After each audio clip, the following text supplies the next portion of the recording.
சிங்கக்கோட்டை ஊரும் உலகும் பாராட்டும். கல்விச்சாலைகள் ஏராளம், கனரக ஆலைகள் தாராளம். தீரா நோய்கள் ஆரா காயம், தீவேகம் தீராகும்.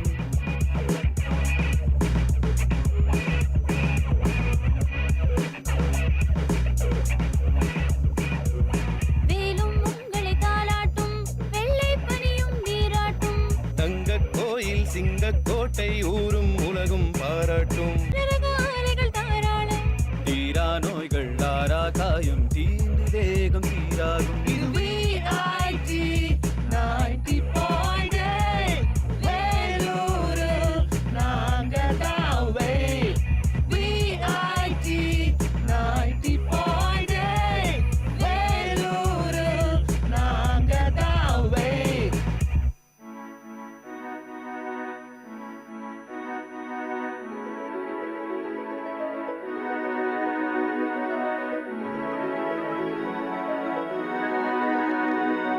தேசம் இங்கே பலவாகும், பேசும் மொழியே அறிவாகும். ஜாதி மதங்கள் எல்லா உலகம் VIT-யால் உருவாகும். தேசம் இங்கே பலவாகும், பேசும் மொழியே அறிவாகும். ஜாதி மதங்கள் எல்லா உலகம் VIT-யால் உருவாகும். திறமை கொண்ட பட்டாளம் உங்கள் அன்பால் உலகாளும். மக்கள் பணிக்கு துடிக்கும் எங்கள் இதயம் ஒன்றே அடையாளம். இது VIT, இது VIT 90.8 வேலூரில் நாங்க தாவே. VIT 90.8 வேலூரில் நாங்க தாவே.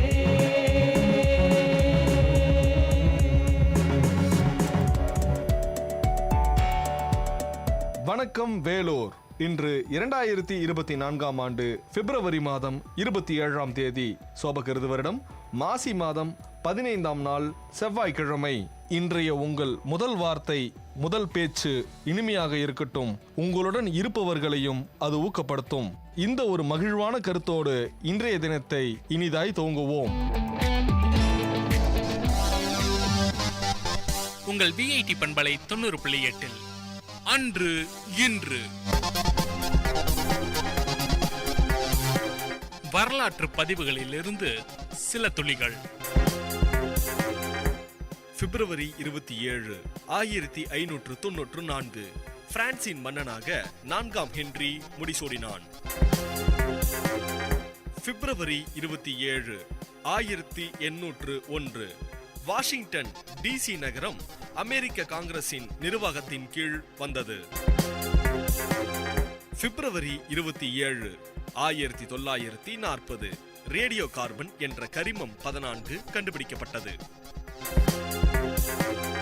பிப்ரவரி 27 1967ஆம் ஆண்டு டொமினிக் ஐக்கிய ராஜ்யத்திடமிருந்து விடுதலை பெற்றது.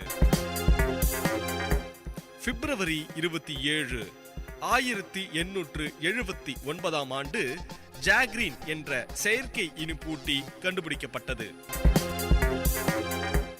பிப்ரவரி 27 2008ஆம் ஆண்டு தமிழகத்தின் குறிப்பிடத்தக்க எழுத்தாளர்களில் ஒருவரும் தமிழ் அறிவியல் புனைக்கதை எழுத்தாளருமான சுஜாதா மறைந்தார். பிப்ரவரி 27 1861ஆம் ஆண்டு போலாந்தில் ரஷ்ய ஆக்கிரமிப்பை எதிர்த்து வார்சாவில் மக்கள் எதிர்ப்பு போராட்டம் நடத்தினர்.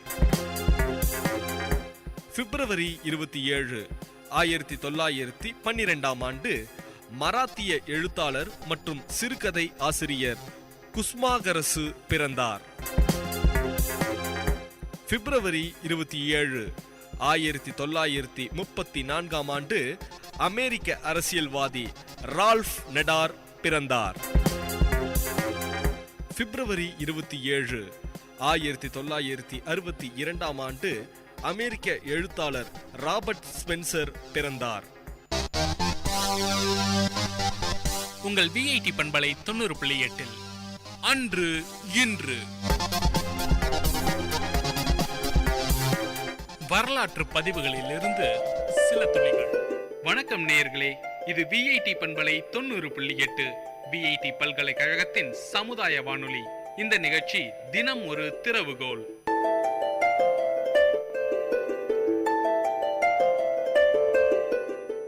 நீண்ட காலத்துக்கு முன்னாடி ஒரு தமிழ் படம் பட்டணத்தில் பூதம்னு பேர். நிச்சயமாக நிறைய பேர் பார்த்துருப்பீங்க. அந்த பட்டணத்தில் பூதத்தில் ஒரு ஜாடி ஒன்று இருக்கும். அதை திறந்த உடனே உள்ளேருந்து ஒரு பூதம் ஒன்று வெளியே வந்து என்ன செய்யணும் நிஜமானு கேட்கும். இதை பார்க்கும்போதெல்லாம் மனசுக்குள்ளே தோணும், பூதம் வந்து செய்ய முடியுமா? ஒரு பூதம் வந்து நமக்கு அடிமையாக முடியுமா? நம்ம கேட்கின்ற விஷயம் அதெல்லாம் செய்து தர முடியுமான்ற ஒரு கேள்வி மனசுக்குள்ளே எழும். நண்பன் ஒருத்தன் கடைக்கு போனான். அங்கே ஒரு சின்ன விளக்கு, பித்தளை விளக்கு மாதிரி ஒன்று வச்சுருந்தாங்க. வாங்கினான், வீட்டுக்கு கொண்டு வந்தான். சுத்தம் பண்ணலான்னு ஒரு தேய்ச்சான். தேய்த்த உடனே அந்த விளக்குலேருந்து வெளியே ஒரு பூதம் வந்து நின்னது. பூதத்தை பார்த்து இவன் பயந்து போயிட்டான். பூதம் இவனை பார்த்து ஒரே ஒரு கேள்வி தான் கேட்டது, எஜமான் நான் உங்கள் அடிமை, உங்களுக்கு என்ன வேணும் சொல்லுங்க அப்படின்னா. அந்த பூதம் கேட்டது. வாங்கினவன் பார்த்தான், இவனுக்கு என்ன கேட்கறதுன்னு புரியல. அது காலை வேலை, நல்ல பசியான நேரம். 2 இட்லியும் ஒரு வடையும் கொஞ்சம் கட்டி சட்னியும் கொடுன்னா. பூதம் கொடுத்துடுச்சு. இதே மாதிரி விளக்கு வேற ஒருத்த கையில் கிடைச்சது. அவனும் தேய்த்தான். பூதம் வெளியே வந்து நின்றது. பூதம் அவனை கேட்டது, என்ன வேணும் எஜமான்? இவன் சொன்னான், ஒரு 300 ரூபாய் கடனாக இருந்தால் கூட அப்படின்னு கேட்டான். நண்பர்களே, இது நகைச்சுவைக்காக சொல்லப்பட்டதாக இருந்தாலும் கூட வெளியே வந்த பூதத்துக்கிட்ட எதை கேட்டாலும் கொடுக்கும். நீங்கள் அந்த படத்தில் பார்த்துருப்பீங்க, திருப்பதி லட்டு வேணும்னு கேட்ட உடனே அந்த அர்ச்சகரே கொண்டு வந்து கொடுப்பார். அந்த மாதிரி இந்த அலாவுதீன் அற்புத விளக்குலேருந்து வெளியே வரக்கூடிய பூதம் எதை கேட்டாலும் கொடுக்கும். ஆனா இவன் கேட்டது 2 இட்லியும் ஒரு வடையும் ஒரு கட்டி சட்னியும் மட்டும்தான். அவனாவது பரவாயில்ல, சாப்பிட்ற ஐட்டம் கேட்டு. இவன் 300 ரூபாய் கடன் கேட்டான். கடன் கேட்டே வழக்கமாகி போன ஒருத்தன் கேட்ட ஒரு விஷயம் 300 ரூபாய் கடனா கொடுன்னு கேட்டான். அப்ப என்ன முக்கியம்னு கேட்டா, நம்முடைய மனப்பான்மையும் கூட நம்முடைய உயரங்களை தீர்மானிக்கின்றது. நம்ம கையில் அலாவுதீன் விளக்கே கிடைச்சாலும் கூட நம்ம எதை கேட்கறத பொறுத்து வாழ்க்கை மாறும். நீங்க வெற்றி பெற்ற எல்லாரும் பார்த்தாலுமே கூட ஒரு அலாவுதீன் விளக்கு கையில கிடைச்சவங்க தான். இந்த கையில கிடைச்ச விளக்கு கல்வியா இருக்கலாம், தொழிலா இருக்கலாம், வியாபாரமா இருக்கலாம். அப்ப கல்வின்ற விளக்க ஒரு தேய்ச்சி நான் ஒரு MBA ஆகணும்னு கேட்டா சயின்டிஸ்ட் ஆக முடியும். நான் ஒரு ராக்கெட் என்ஜினியர் ஆகணும்னு கேட்டா கண்டிப்பா ஒரு ராக்கெட் என்ஜினியரா மாற முடியும். கேட்பது நம்ம கையில தான் இருக்கு. ஆனால் நாம் என்ன பண்ணுறோன்னு கேட்டால் கேட்பதே இல்லை. நம்முடைய மனப்பான்மைக்கு ஏற்ற மாதிரி விஷயங்களை கேட்க ஆரம்பித்தோம் என்றால் நிச்சயமாக நம்மால் மேலே வர முடியாது, உயரங்களை தொட முடியாது, வெற்றி பெற முடியாது. இப்போ நான் உங்ககிட்ட கேட்குற ஒரே ஒரு கேள்வி, கேட்டுப்பார் நண்பர்களே, உங்களிடம் கிடைத்துள்ள அந்த கல்வியாகட்டும், தொழிலாகட்டும், வியாபாரமாகட்டும், இந்த அலாவுதீன் அற்புத விளக்கிடம் இதுவரை என்ன கேட்டீர்கள், இதற்கு மேல் என்ன கேட்கப் போகின்றீர்கள் என்ற விஷயம் மட்டும் தெளிவாக இருந்துவிட்டால் வாழ்க்கையில் வெற்றி நிச்சயம். வாய்ப்புக்கு நன்றி, வாழ்த்துக்கள், வணக்கம். நேயர்கள் இதுவரை கேட்டது விஐடி பண்பலை 90.8 தினம் ஒரு திறவுகோல். நிகழ்ச்சி தயாரிப்பு விஐடி பண்பலை 90.8 விஐடி பல்கலைக்கழகத்தின் சமுதாய வானொலி.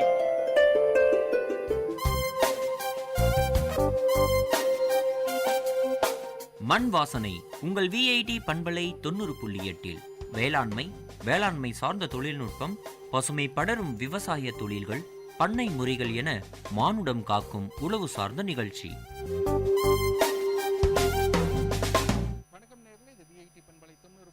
இந்த நிகழ்ச்சி மண்வாசனை நிகழ்ச்சியில் இன்னைக்கு நம்ம யாருக்கிட்ட பேச போகிறோம் அப்படின்னா, வைத்தியலிங்கம், உதவி பேராசிரியர், எண்ணெய் வித்துக்கள் ஆராய்ச்சி நிலையம், திண்டிவனம். இவர் நம்மகிட்ட இன்னைக்கு பலவிதமான தகவல்களை தரத்துக்கு இருக்காங்க. அவர்கிட்ட நம்ம நேரடியாக பேசலாம். வணக்கம் சார். வணக்கம் சார். வைத்தியலிங்கம், உதவி பேராசிரியர், எண்ணெய் வித்துக்கள் ஆராய்ச்சி நிலையம், திண்டிவனத்திலிருந்து வருங்க. நம்மளுடைய திண்டிவனம் எண்ணெய் வித்துக்கள் ஆராய்ச்சி நிலையமானது மிகவும் ஒரு பழமை வாய்ந்த ஒரு எண்ணெய் வித்துக்கள் பயிர்களுக்கென்றே ஆரம்பிக்கப்பட்ட ஒரு ஆராய்ச்சி நிலையம். இது 1935ஆம் ஆண்டு நம்ம தமிழ்நாட்டிலே உழவர் பெருமக்கள் பயன்பெறும் வகையிலே இந்த ஆராய்ச்சி நிலையம் ஆரம்பிக்கப்பட்டது. இந்த நிலையத்தினுடைய முக்கிய நோக்கம்னு பார்த்தீங்கன்னா, நம்ம முக்கியமாக நம்மளுடைய எண்ணெய் வித்து பயிரில், அதாவது எண்ணெய் வித்து பயிரின் அரசன் என்று சொல்லக்கூடிய நிலக்கடலை, அந்த நிலக்கடலை பயிரிலே புதிய ரகங்களை கண்டுபிடித்து உழவர் பெருமக்கள் பயன்பெறும் வகையிலே கொடுக்குறது. அடுத்ததாக எண்ணெய் வித்து பயிரின் அரசு என்று சொல்லக்கூடிய அதிலே புதிய பயிர் ரகங்களை கண்டுபிடித்து உழவர் பெருமக்கள் பயன்பெறும் வகையிலே தர வேண்டும். இந்த பயிர் ரகங்களுக்கான புதிய தேவையான புதிய தொழில்நுட்பங்கள் அதையும் நாங்கள் கண்டறிந்து நம்ம உழவர் பெருமக்கள் பயன்பெறும் வகையிலே கொடுத்து வருகிறோம். இந்த தொழில்நுட்பங்கள் மட்டுமல்லாது, இந்த மாதிரி புதிதாக கண்டுபிடிக்கப்பட்ட நம்முடைய ரகங்களுடைய விதை உற்பத்தி, அதாவது கரு விதை மற்றும் வல்லுநர் விதை, இவை இரண்டையும் உற்பத்தி செய்து நாங்கள் வேளாண்மை துறைக்கு கொடுத்து அதை பல்விதமாக பெருக்கி உழவர் பெருமக்கள் புதிய ரகங்களை பயன்படுத்த வேண்டும் என்ற வகையிலே நாங்கள் அந்த பணியையும் செய்து வருகிறோம். அந்த வகையிலே நம்ம தமிழ்நாட்டிலேயே நம்மளுடைய நிலக்கடையில் அதிகமாக ரகங்கள் எங்களுடைய ஆராய்ச்சி நிலையத்திலிருந்து வெளியிட்டுள்ளோம். அதில் இதுவரை 13 ரகங்கள் வெளியிட்டுள்ளோம். இப்போ பார்த்தீங்கன்னா நிலக்கடையில் 3 விதமான வகைகள் இருக்குது. அதாவது கொத்து ரகம், அடற்கொத்து ரகம் மற்றும் கொடி ரகங்கள் இருக்குது. இப்போ கொத்து ரகத்தில் மொத்தம் 7 ரகங்கள் வெளியிட்டிருக்கிறோம்.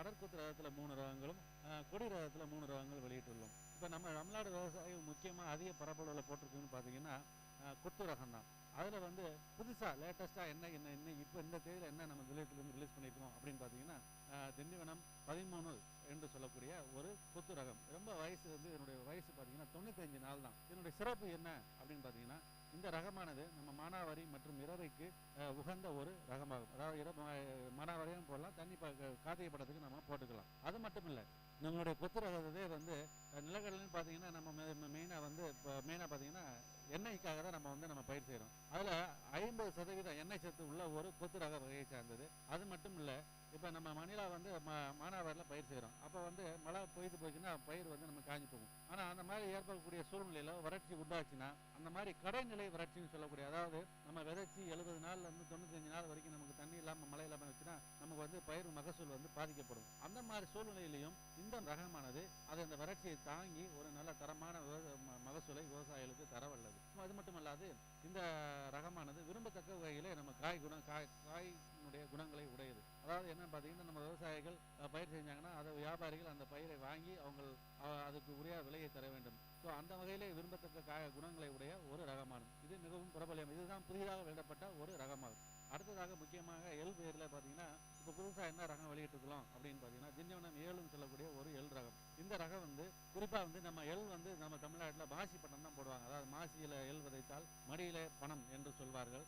ஆனால் நான் இந்த எங்கள் நிலையத்திலிருந்து வெளியிடப்பட்ட திண்டிவனம் 7 என்ற ரகமானது அனைத்து பருவத்திற்கும், அதாவது ஆடிப்பட்டம் போடலாம், கார்த்திகை பட்டம் போடலாம், மாசி பட்டம் போடலாம், மானாவாரியும் போடலாம், இரவையாகவும் பயிர் செய்யலாம். இந்த ரகத்தினுடைய சிறப்புன்னு பார்த்தீங்கன்னா வேற என்ன சிறப்புங்க, 80லேருந்து 85 வயசு. இதில் வந்து எண்ணெய் சத்து இருக்குது, அதிக புரத சத்து இருக்குது. அந்த மாதிரி இருக்கிறதுனால இது வந்து நம்ம எண்ணெய் ஆற்றுறதுக்கும் எடுத்துக்கலாம், நொறுக்கு தின்பண்டங்கள் செய்ததும் உகந்தது. அது மட்டும் இல்லைங்க, இது வந்து நம்ம இந்த எள் பயிரானது வேரலுகள் நோய் வந்து தாக்கக்கூடியது சாதாரணமாக. ஆனால் இந்த ரகம் வந்து இயற்கையிலே வேரலுகள் நோயை தாங்கி வளரக்கூடிய தன்மையாக உடையதாக இருக்கிறது. அது மட்டும் இல்லை, இந்த ரகம் வந்து தமிழ்நாட்டில் எல்லா மாவட்டத்திலும் வந்து பயிர் செய்யலாம். இதுதான் நம்மளுடைய நிலையத்திலிருந்து வெளியிடப்பட்ட எள் வகையிலே புதிதாக வெளியிடப்பட்ட ரகமாகும். இந்த ரகம் வந்து நம்ம நிலையத்தில் இருக்குது. இப்போ வேணுக்கூடிய விவசாயிகள் நீங்கள் தாராளமாக எங்கள் நிலையத்தை அணுகி நீங்கள் விதையை வாங்கி பயன்பெறலாம். அடுத்ததாக பார்த்தீங்கன்னா எண்ணெய் வித்து பயிரில் ஆமணக்கு. அதில் வந்து 2 ரகங்கள் முக்கியமாக பிரபல்யம். அதில் வந்து திண்டிவனம் 5, திண்டிவனம் 6 என்று சொல்லக்கூடிய ரகங்கள். அடுத்ததாக வந்து தமிழ்நாட்டிலேயே வீரிய ஒட்டு ரகம் ஆமணக்கில் வந்து பார்த்தீங்கன்னா TMECH1 அந்த ரகம் வந்து நம்ம நிலையத்தில் தான். தமிழ்நாட்டில் ஃபர்ஸ்ட் ஒட்டு ரகம் குஜராத்துக்கு அப்புறம் பார்த்தீங்கன்னா நம்ம நிலையத்தில் தான் வெளியிடணும் 1997ஆம் ஆண்டு. இப்போ வந்து நாங்கள் எங்கள் நிலையத்தில் விதை உற்பத்தி திண்டிவனம் 5, 6 மட்டும் பண்ணுறோம். இந்த திண்டிவனம் ஒட்டு ஆமணக்கு ரகம் ஆராய்ச்சியானது நம்முடைய ஏத்தாப்பூர் சேலம் ஆராய்ச்சி நிலையத்துக்கு மாற்றப்பட்டு விட்டது. ஆகைய எங்களுக்கு ஆமணக்கு விதை திண்டிவனம் 5, 6 ஆக தேவை என்றால் எங்களுடைய நிலையத்தை நீங்கள் அணுகலாம். அது மட்டும் இல்லை, எங்கள் எண்ணெய் வித்து பயிர் மட்டுமல்லாது பயிர் வகையில், அதாவது பனிப்பயிர் என்று சொல்லக்கூடிய ஒரு பயிர் வகை குடும்பத்தை சார்ந்த ஒரு பயிரில் நாங்கள் ஒரு ரகம் வெளியிட்டுள்ளோம். திண்டிவனம் MB1, அதாவது மார்க் பீன் பனிப்பயிர். இந்த பேர்லேயே இருக்குது. பார்த்தீங்கன்னா பனி சீசனில் வளரக்கூடிய ஒரு பயிர். மார்கழி மாதம் நம்மளுடைய விழுப்புரம் மாவட்ட விவசாயிகள் வந்து இந்த பயிரை வந்து மார்கழி மாதத்தில் பெய்யக்கூடிய அந்த பனியின் ஈரத்தை வைத்து இது வந்து இந்த பயிர் வந்து நல்ல ஒரு அருமையான மகசூலை தரவல்லது. அதிக செலவில்லாத பயிருங்க. வயசு வந்து 65 நாள் தான். நம்ம விவசாயிகள் ஒரு ஏக்கருக்கு தேவையான 8 கிலோ விதையை வாங்கி விதைச்சிட்டு நம்ம எப்படி நம்ம இரவையாக அதாவது உரம் போடுற மாதிரி நம்ம இறச்சி விட்டு ஒரு கலப்பாயை போட்டு உழுதுட்டோம்னா அப்புறம் 60 நாள் கழிச்சு நம்ம அறுவடைக்கு போகலாம். இது சராசரியாக ஒரு ஏக்கருக்கு வந்து 450 கிலோ வந்து 500 கிலோ அதாவது தானிய மகசூல் தரவல்லது. அது மட்டும் இல்லை, கொடி மகசூல் வந்து ஒரு ஏக்கருக்கு வந்து 1500 கிலோ கொடுக்கும். அப்போ நம்ம கொடி எடுத்து மாட்டுக்கும் போட்டுக்கலாம். இதை விதை வந்து நம்ம கமிட்டிக்கு எடுத்துன்னு போனீங்கன்னா அன்றைக்கி ரேட் என்னன்னு பார்த்தீங்கன்னா 55 ரூபா. அதாவது உளுந்து பச்சை பயிரை தவிர விட அதிகமான ஒரு ரகம். ஆனால் நம்ம பனிப்பருவத்தில் மட்டும்தான் நம்ம வந்து பயிர் செய்யணும். ஒரு ஏக்கருக்கு தேவையான விதை வந்து 8 கிலோ. இந்த ரகம் வந்து எங்கள் பழைய நிலையத்தில் இருக்குது. திண்டிவனம் எண்ணெய் வித்து ஆராய்ச்சி நிலையத்தில் வேண்டிய விவசாயிகள் எங்கள் நிலையத்தை தொடர்பு கொண்டு நீங்கள் பெற்றுக்கொள்ளுமா பயன் கேட்டுக்கொள்கிறேன். நன்றி, வணக்கம்.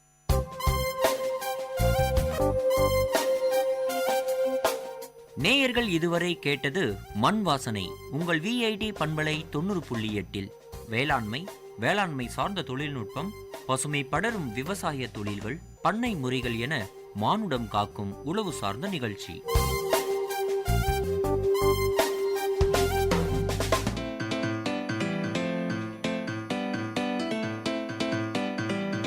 செவிச்செல்வம் விஐடி பண்பலையின் அறிவு களஞ்சியம். அகரம் முதல் ஆகாயம் வரை, தூரிகை முதல் தொழில்நுட்பம் வரை, அறிவுசார் தரவுகளின் பெட்டகம் செவிச்செல்வம்.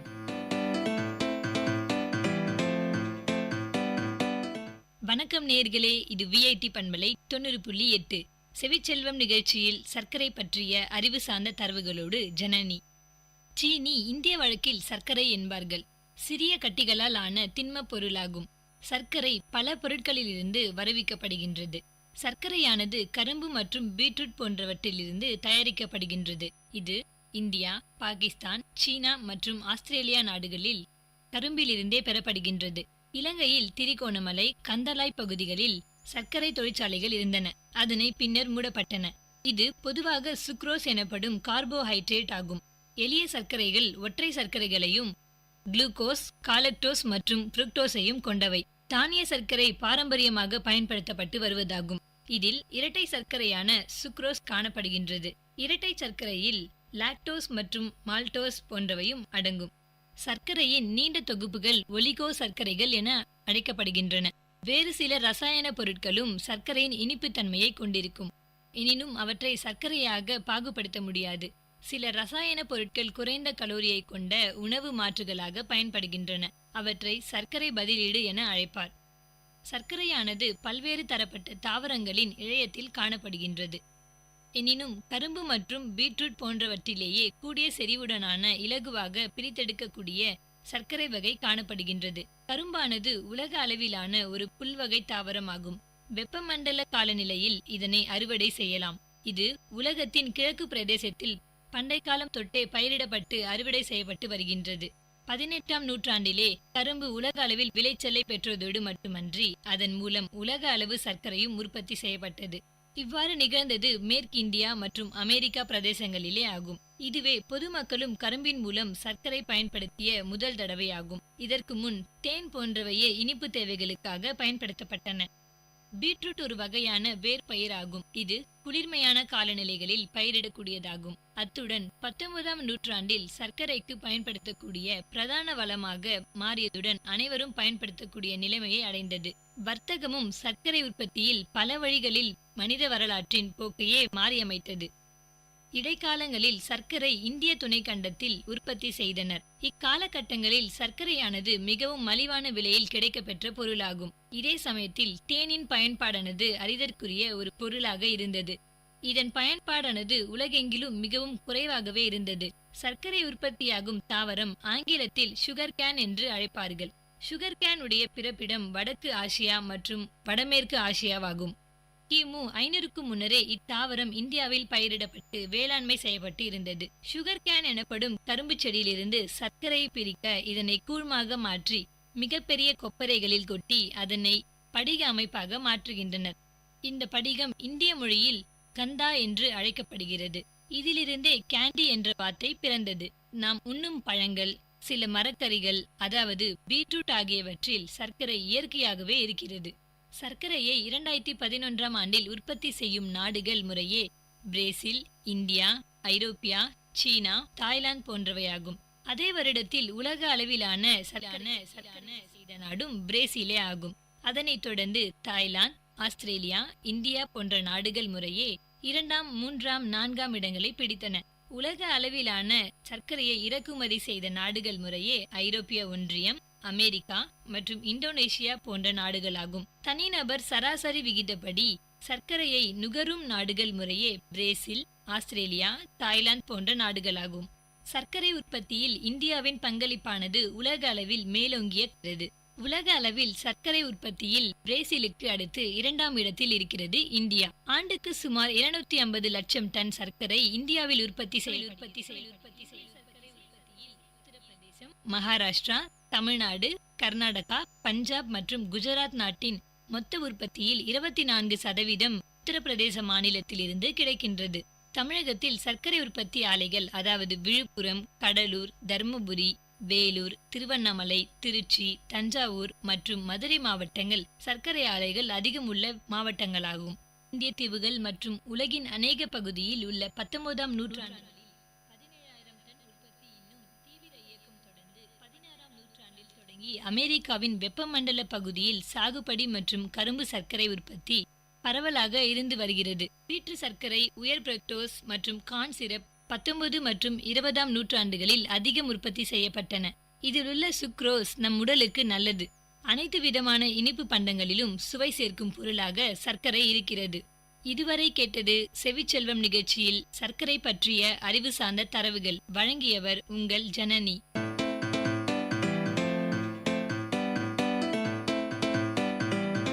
செவிச்செல்வம் விஐடி பண்பலையின் அறிவு களஞ்சியம். அகரம் முதல் ஆகாயம் வரை, தூரிகை முதல் தொழில்நுட்பம் வரை, அறிவுசார் தரவுகளின் பெட்டகம் செவிச்செல்வம்.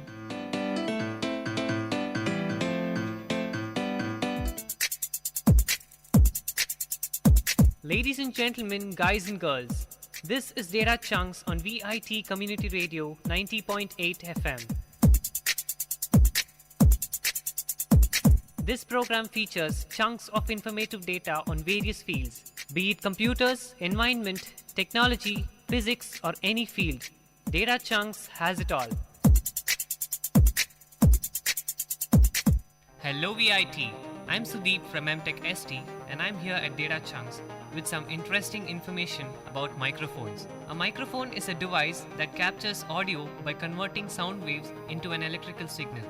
This can be amplified as analog signal or may be converted to a digital signal, which can be processed by a computer or any other digital audio device. While all microphone or mics serves the basic simple function, they can capture audio in several different ways. Therefore, multiple classes of microphones exist. The three most common types are described below. The first one, dynamic type. Dynamic microphones are the most widely used microphones. They have a simple design that includes a magnet wrapped by a metal coil.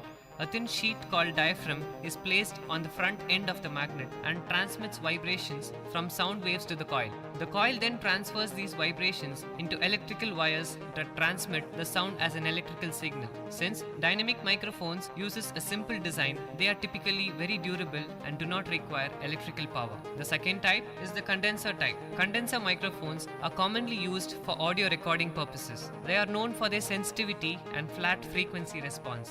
Each condenser microphone includes a front plate, that is the diaphragm, and the back plate that is parallel to the front plate. When sound waves hit the diaphragm, it vibrates and alters the distance between the two plates. This change is transmitted as an electrical signal. Unlike dynamic microphones, condensers requires electrical power. This current may be provided by an internal battery, but is most often provided as 48-volt phantom power from an external preamp or mixing console. The third type is the ribbon type. Ribbon microphones are also known for their high fidelity. They contain a thin ribbon made of aluminum, duraluminum or nanofilm, which is suspended in a magnetic field. Incoming sound waves makes the ribbon vibrate, generating voltage proportional to the velocity of vibration. This voltage is transmitted as an electrical signal. While early ribbon microphones required a transformer to increase the output voltage, modern ribbon mics have improved the magnets to provide stronger signals, in some cases even stronger than the dynamic microphones. Though ribbon mics have been largely replaced by the condensers, several models are still being manufactured and used today. Not only do microphones come with several different classes, they also use several types of directional patterns to capture audio. Some microphones are designed with a single polar pattern, while others have switches that allows you to select the appropriate pattern for a specific recording purpose. Some of the most common patterns include cardioid, that is a heart or a bean-shaped pattern that captures audio from one direction, and this is commonly used for recording vocals and single instruments. The second one is the bidirectional pattern, that is a figure 8 pattern that captures audio from two separate directions and may be used for recording two different sources or capture reverb. The third one is omnidirectional, that is a circular pattern that captures audio from all directions and often used to capture group of vocalist or ambient sounds. Note, microphones perform the opposite actions of speakers, that is, which converts the electrical signal into sound waves. You have heard about microphones at Data Chunks with me, Sudeep. Ladies and gentlemen, guys and girls, this is Data Chunks on Vit Community Radio 90.8 FM. See you next time with another interesting, informative chunk of data on Data Chunks.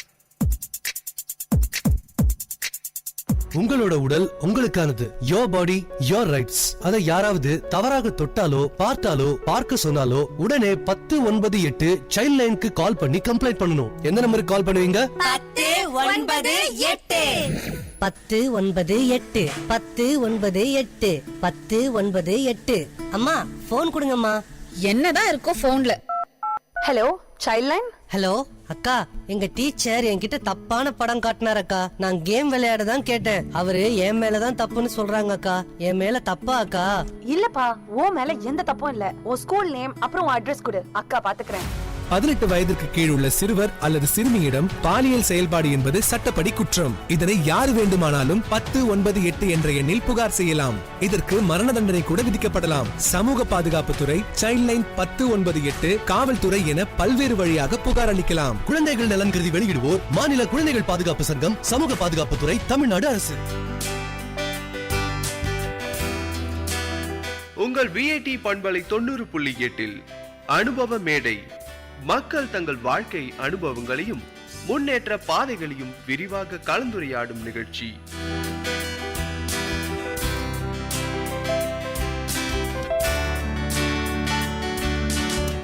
வணக்கம் நேயர்களே, நீங்கள் கேட்டுக்கொண்டிருப்பது VIT பண்பலை 90.8 VIT பல்கலைக்கழகத்தின் சமுதாய வானொலி. இந்த நிகழ்ச்சி அனுபவ மேடை. அனுபவ மேடை நிகழ்ச்சியில் சமுதாய மக்கள் அவங்களுடைய வாழ்க்கை அனுபவங்களை நம்மக்கிட்ட பகிர்ந்துக்கிறாங்க. அந்த வகையில் இன்னைக்கு நம்ம கூட ஒருத்தர் இருக்கிறாங்க. வாங்க நிகழ்ச்சிக்கு போகலாம். வணக்கம், உங்களை அறிமுகப்படுத்திக்கோங்க. வணக்கம், என்னுடைய பேர் ஷர்மிளா. திருவண்ணாமலையில் இயங்கும் தர்தசோம் கோர் என்ற நிறுவனத்தில் குழந்தைகளுக்கான இது நிறுவனம். இந்த நிறுவனத்தில் டைரக்டர் ஃபார் ப்ராஜெக்ட்ஸ் பணியை நான் செய்துட்ருக்கேன். இந்த நிறுவனத்தில் கடந்த 23 ஆண்டுகளாக நான் வேலை செய்துட்ருக்கேன். இந்த நிறுவனத்தில் நீங்கள் பணி அப்படின்றது சொல்கிறதோட ஒரு தொண்டுன்னு கூட சொல்லலாம். கண்டிப்பாங்க. இந்த தொண்டு நீங்கள் எதனால் செய்யணுன்ற மாதிரி உங்களுக்கு தோணுச்சு? ஏன்னா உங்களுடைய குடும்பத்தில் ஏற்கனவே யாராவது ஒருத்தர் இந்த மாதிரி சர்வீசிங்லாம் பண்ணியிருக்கிறாங்களா? எங்கள் குடும்பத்தில்னு தனியாக பண்ணதில்லை. நான் தான் என்னோடய குடும்பத்தில் இந்த சமூக சேவையில் செய்யக்கூடிய எனக்கு ஒரு வாய்ப்பு கிடைச்சதான் நான் சொல்ல முடியும். எனக்கு சிறு வயதிலே என்னோடய பெற்றோர்களை இழக்கக்கூடிய ஒரு சூழ்நிலைகள் ஏற்பட்டது. அந்த மாதிரி கஷ்டப்படுற குழந்தைகளை நான் பார்க்கும்பொழுது இந்த குழந்தைகளுக்காக செய்யணுன்ற ஒரு எண்ணங்கள், உத்வேகம் எனக்குள்ளே வந்ததுனால இந்த நிறுவனத்தில் சேர்ந்து பணியாற்றக்கூடிய ஒரு வாய்ப்பு எனக்கு கிடைச்சிது. டெரிடஸ் ஹோம் கோர் ட்ரஸ்ட்டில் நீங்கள் என்ன மாதிரியான ஒரு ஆக்டிவிட்டீஸ்லாம் நீங்கள் பண்ணிட்டு இருக்கிறீங்க மேடம்? டெரிடஸ் ஹோம் ஸ்கோர் அப்படின்னா கேட்பதற்கு ஒரு புதுமையான ஒரு வார்த்தையாக தெரியும் கண்டிப்பாக பார்க்குறதுக்கு. இந்த வார்த்தையோட அர்த்தம்னு பார்க்கும்பொழுது மனித நேயமிக்க குழந்தைகள் உலகம்ன்றது என்னுடைய அர்த்தம். உலகத்தில் ஒவ்வொரு குழந்தைகளுக்குமான தனிப்பட்ட உரிமைகள் இருக்குது. அந்த உரிமைகள் பாதுகாக்கப்படணுன்றதுக்காக துவங்கப்பட்டது தான் இந்த நிறுவனத்தினுடைய நோக்கம். இந்த நிறுவனத்தினுடைய ஃபவுண்டர் திரு ஆர் செழியன் அவர்கள் 94 அவருடைய பெற்றோர்களை இழந்து கடுமையான ஒரு வேதனையில் இருக்கும் பொழுது அவர்கிட்ட 2 குழந்தைங்க படிக்கிறதுக்காக உதவி கேட்கும் பொழுது அப்போ உங்கள் விஐடி பண்பலை 90.8 அனுபவ மேடை. மக்கள் தங்கள் வாழ்க்கை அனுபவங்களையும் முன்னேற்ற பாதைகளையும் விரிவாக கலந்துரையாடும் நிகழ்ச்சி.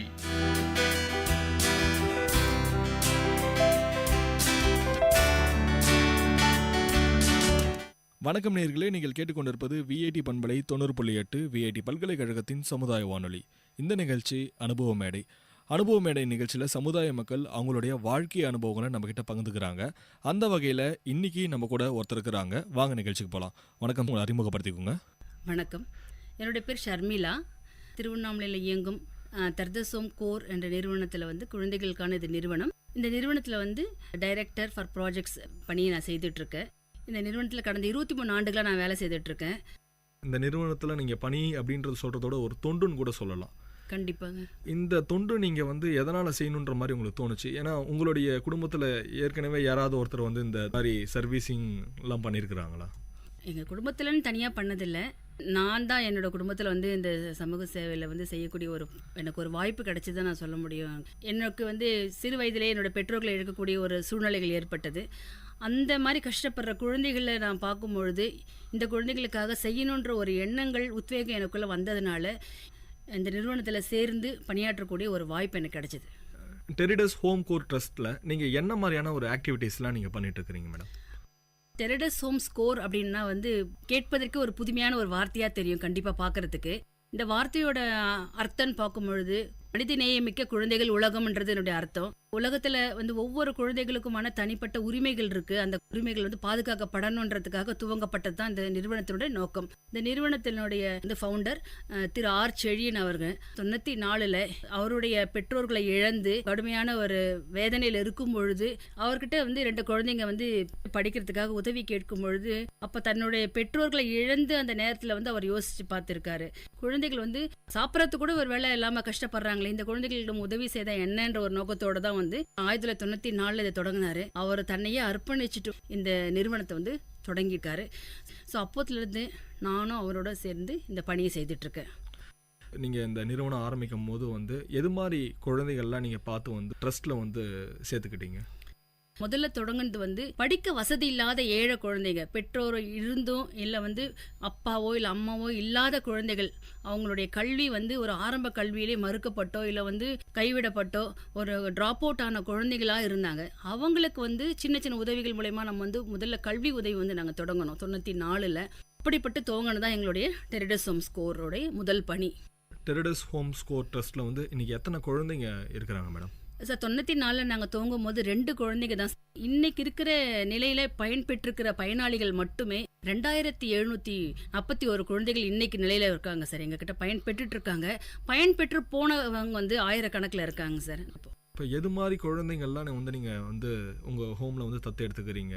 ஒரு பெற்றோர்கள் நல்லா இருக்கிறாங்க, அப்படி இருந்தாங்களா கூட வந்து ஒவ்வொரு குழந்தைகளுக்கும் அடிப்படையான உரிமைகள் இருக்குங்க சார். அடிப்படை உரிமைகளை வந்து முதல்ல சொல்லும்பொழுது அவங்களுக்கு வந்து முதல்ல வாழ்வதற்கான உரிமை, வளர்வதற்கான உரிமை, பாதுகாப்பு உரிமை, பங்கேற்பு உரிமைன்னு சொல்லி இந்த 4 உரிமையின் அடிப்படையில் தான் நாங்கள் முதல்ல வந்து அந்த குழந்தைகளுக்கான பணிகளை நாங்கள் துவங்குறோம். ஆதரவற்ற எங்களிடத்தில் வந்த குழந்தைகளுக்காக நாங்கள் இல்லத்தை தொடங்கணும். பல விதமான பிரச்சனைகளை வந்து குழந்தைங்க எதிர்கொள்கிறாங்க சமுதாயத்தில். உதாரணமாக சொல்லப்போனால் வந்து சைல்ட் லேபர் சொல்லக்கூடிய குழந்தை தொழிலாளர்கள், அதில் வந்து பாண்டட் லேபர்ஸ், அவங்கெல்லாம் பார்த்தீங்கன்னா வந்து கொத்தடிமைகளாக வந்து விற்கப்படுற குழந்தைகளாக இருக்கிறாங்க பெற்றோர்களால். அந்த மாதிரியான குழந்தைகள். அதுக்கப்புறம் பார்த்தீங்கன்னா வந்து ஃபீமேல் இன்ஃபென்ட்ஸை சொல்லக்கூடிய பெண் சிசு வதை, குழந்தைகள் பிறக்கும் பொழுதே அந்த குழந்தைகளை வந்து தன் பெற்றோராலோ இல்லை மற்றவர்களாலோ வந்து கொல்லப்படக்கூடிய நிலையில் இருக்கிற அந்த மாதிரியான குழந்தைகள். அதுக்கப்புறம் பார்த்தீங்கன்னா டிராஃபிக் சில்ட்ரன் சொல்லுவாங்க. அதாவது குழந்தை தொழிலாளர்களாக வந்து பல நிலைகளில் வந்து அந்த இடத்துல வந்து தன்னுடைய பெற்றோர்களிடத்திலிருந்து வேலை செய்கிற இடத்துக்கு வந்து அந்த குழந்தைகள் வந்து டிராஃபிக் பண்ணப்படுற குழந்தைங்க. அதுக்கப்புறம் வந்து சிறு குழந்தைகளுக்கான திருமணங்கள், குழந்தைகள் வந்து 8வது 9வது படிக்கும்பொழுதே வந்து அந்த குழந்தைகளுக்கு திருமணங்கள் இன்னைக்கும் நடந்துட்டுருக்கு. அப்படிப்பட்டதான குழந்தைகளுக்கான பணிகள் நாங்கள் செய்துட்ருக்கோம். மேலும் பார்த்தீங்கன்னா வந்து HIV-யால் பாதிக்கப்பட்ட ஆதரவற்ற குழந்தைகள், அந்த HIV குழந்தைகள் வந்து அவங்களுக்கு சமுதாயத்தில் புறக்கணிக்கப்படுறது மட்டும் இல்லை, அவங்களுடைய அடிப்படை உரிமைகள் கூட அவங்களுடைய உறவினர்களால் மறுக்கப்படுது. பெற்றோர்கள் இருக்க வரைக்கும் அவங்க நிலைமை வேற இருக்குது. அவங்க இறந்த பிறகு அந்த குழந்தைகள் நிலைமை வந்து மிக மோசமான நிலையில் இருக்குது. அப்படிப்பட்டதான குழந்தைகளுக்கு நாங்கள் வேலை செய்துட்ருக்கோம். அவங்க எங்களுடைய இல்லங்களில் வச்சிட்ருக்கோம். அதுக்கப்புறம் பார்த்திங்கன்னா மாற்றுத்திறனாளி குழந்தைகள், அதில் பார்த்திங்கன்னா மூளை முடக்குவாதம், மன வளர்ச்சி குன்றிய குழந்தைகள், இந்த மாதிரி பல தரப்பட்ட குழந்தைகளுக்கு வந்து நாங்கள் வந்து பணி செய்துட்ருக்கோம். இது மட்டும் இல்லாமல் சாலையோர குழந்தைகள், சாலையில் வந்து பிச்சை எடுத்துகிட்டு இருக்க குழந்தைகள், தெருவோர சிறார்கள், அப்புறம் வந்து வெறும் பேப்பர் மட்டும் பொறுக்கி அந்த மாதிரி விற்றுட்ருக்க பள்ளிக்கு கூட போக முடியாத எத்தனையோ குழந்தைகளுக்கு வந்து நாங்கள் சேவை பண்ணிகிட்ருக்கோம் திருவண்ணாமலையில். இந்த கல்வி சேவை வந்து நீங்கள் உங்களுடைய ஆர்கனைசேஷன் மூலமாகவே செய்கிறீங்களா, இல்லை வெளியிலேருந்து ஸ்கூல்ஸில் கூட அவங்கள கொண்டு போய் சேர்க்கறது அது மாதிரி பண்ணுறீங்களா? இல்லை, கண்டிப்பாக அத்தனை குழந்தைகள் வெளியில் அவங்கவுங்க இருக்கிற இடங்கள்லேருந்து படிச்சுட்டு இருக்காங்க. கல்வி உதவிங்கிறது எந்த குழந்தைகள் எந்த இடத்துல இருக்கிறாங்களோ அவங்களுக்கு அருகில் பள்ளியில் நாங்கள் அவங்கள சேர்த்து அவங்களுக்கு தேவையான கல்வி உதவிகளை நாங்கள் செய்துட்ருக்கோம். உதாரணமாக சொல்லப்போனால் அந்த குழந்தைகளுக்கு ஃபீஸ் கட்டணும், ஒரு ஆங்கில வழி கல்வி கற்கிறாங்கன்னா அந்த மாதிரியான பிள்ளைகளுக்கு அதை உதவி செய்கிறோம். இல்லை அவர்களுக்கு தேவையான யூனிஃபார்ம், அவங்களுடைய நோட் புக், என்ன அவங்களுடைய தேவைகள் இருக்கோ, இல்லை காலேஜ் போகிற குழந்தைகள் வந்து அவங்களுக்கு வேண்டி ஸ்கூல் ஃபீஸ், காலேஜ் ஃபீஸ் எல்லாமே நாங்கள் கட்டி அந்த குழந்தைகளை வந்து கல்விக்கு அவங்க கொடுக்குறோம். அவங்க இருக்கிற இடங்களில் அவங்க படிக்க வேண்டிய அந்த இடங்களில் படிச்சுட்டு இருக்காங்க. இந்த நிறுவனத்தோட ஒரு ஃபியூச்சர் பிளான்ஸ் அப்படின்ற மாதிரி ஏதாவது வேறு ஏதாவது புதுசாக ஏதாவது வச்சுருக்கீங்களா, இது பண்ண போகிறோம் அப்படின்ற மாதிரி ஏதாவது? கண்டிப்பாக நிறையவே இருக்குங்க சார். ஏன்னா எங்களுக்கு பார்த்திங்கன்னா இன்றைக்கி எங்களுடைய நிறுவனம் வந்து 5 மாவட்டங்கள் நாங்கள் செயல்பட்டுருக்கோம். திருவண்ணாமலை தான் எங்களுடைய தலைமை இடமாக நாங்கள் செயல்பட்டுருக்குது. திருவண்ணாமலையை தான் கொண்டு சேலத்தில் நாங்கள் எங்களுடைய நிறுவனம் இருக்குது.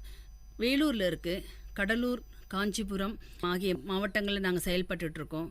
இன்னும் கேட்க போனால் திருவண்ணாமலை மாவட்டத்தில் வந்து ஜவ்வாது மலைன்னு சொல்லக்கூடிய அந்த இடத்துல வந்து இந்த மலைவாழ் குழந்தைகளுக்காக நாங்கள் வந்து அதிக கவனம் செலுத்தக்கூடிய, நாங்கள் படிப்பு அறிவு ரொம்ப கல்வி ரொம்ப பின்தங்கிய நிலையில் இருக்கிறாங்க.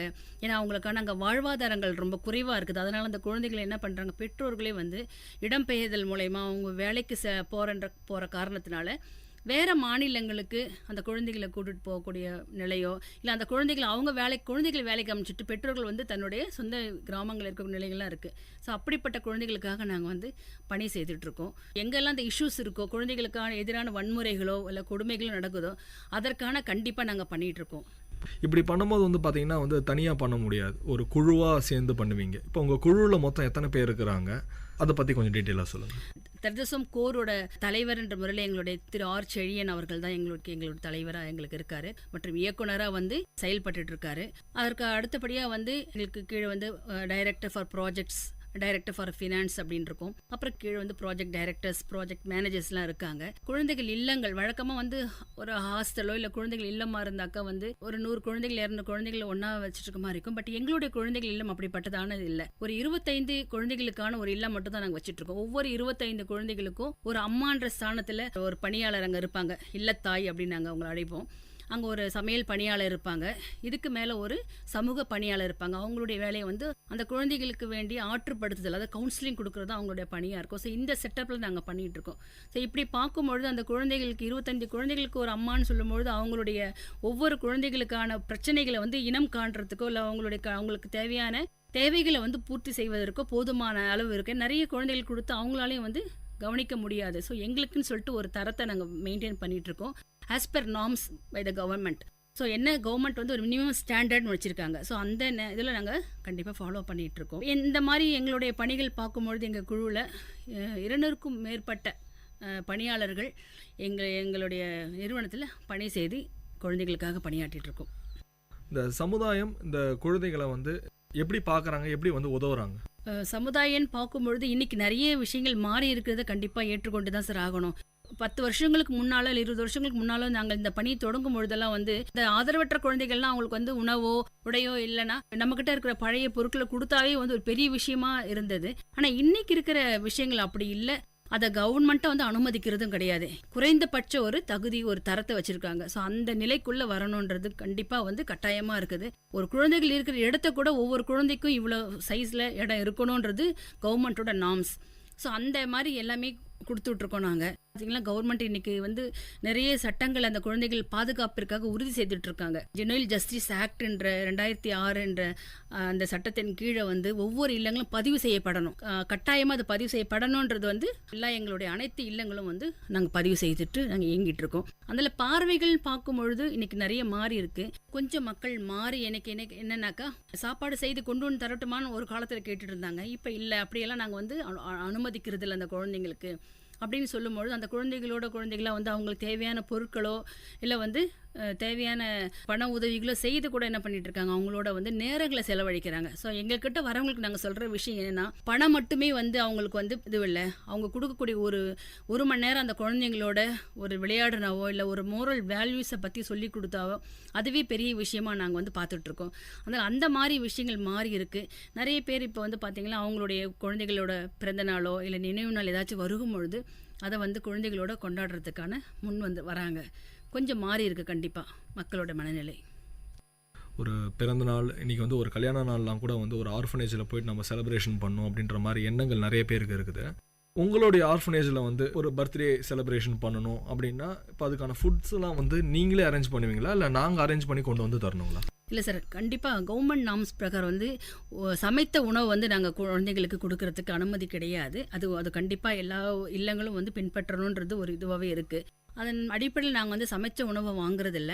பட் என்ன சமைக்கணும்னு விரும்புகிறாங்களோ அந்த கொடுக்க வேண்டியவங்க இல்லை ஒரு வேளை எனக்கு பால் மட்டும் குழந்தைங்களுக்கு கொடுக்கணும் நாங்களோ அதுக்குண்டான அமௌண்ட்டோ இல்லை வந்து அது தேவையான பொருட்களோ வாங்கி தரலாம். ரா மெட்டீரியல் நாங்கள் வாங்கிக்கிறோம். இல்லை அதுக்கு இப்போ என்ன சமைக்கணும் என்ன சமைச்சு போடணும்னு விரும்புகிறாங்களோ அதுக்குண்டான ஒரு மினிமம் அமௌண்ட்டை வந்து நாங்கள் அந்த குழந்தைகளுக்காக செய்கிறோம். அந்த நேரத்தில் நன்கொடையோ இல்லை இது கொடுக்குறாங்களோ அவங்க வந்து குழந்தைகளோட கலந்துக்கலாம், குழந்தைகளோட சாப்பிடலாம். இதை வந்து நாங்கள் எங்களுடைய இல்லத்தில் ரெகுலராக ஃபாலோ பண்ணிகிட்ருக்கோம். 14 வகையான ஆக்டிவிட்டீஸ்லாம் நாங்கள் பண்ணிகிட்ருக்குறோம் அப்படின்ற மாதிரி சொன்னீங்க. இப்போ அது ஏதாவது நீங்கள் சொல்ல முடியுங்களா? கண்டிப்பாங்க சார். ஏன்னா இப்போ எங்களுடைய திருதசம் கோர் அப்படின்னு சொல்லும் பொழுது முதல்ல 3 விதமான ஒரு ஆக்டிவிட்டிஸ் கீழே தான் சார் இயங்குது.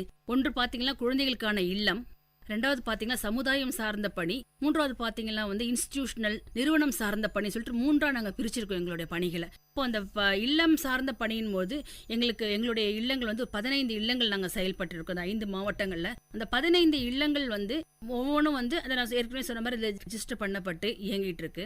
அந்த இல்லங்களில் ஆதரவற்ற குழந்தைகள், ஒவ்வொரு இல்லத்துக்கும் ஒரு தனித்துவமான ஒரு காசு இருக்குது. ஏன்னா இப்போ HIV பாதிக்கப்பட்ட குழந்தைகள், தொற்றுக்குள்ளான குழந்தைகள்னாக்கா அந்த பாசிட்டிவ் குழந்தைங்கன்னா அவங்களுக்கான ஒரு தனியான ஒரு இல்லம் இருக்குது. இப்போ அவங்களுக்கு பார்த்திங்கன்னா அங்கே 24 மணி நேரம் இயங்கக்கூடிய ஒரு நர்சிங் கேர் இருக்கும். ஸ்பெஷல் ஃபுட் அவங்களுக்கு எப்பவுமே கொடுத்துட்டே இருப்போம். டாக்டர் கேருக்கு இருக்கும். அந்த மாதிரியான ஒரு செட்டப்போடு நாங்கள் கொடுத்துட்ருக்கோம். அந்த குழந்தைகள் நல்லா ஆரோக்கியமாக எங்ககிட்ட நல்லா இருக்காங்க.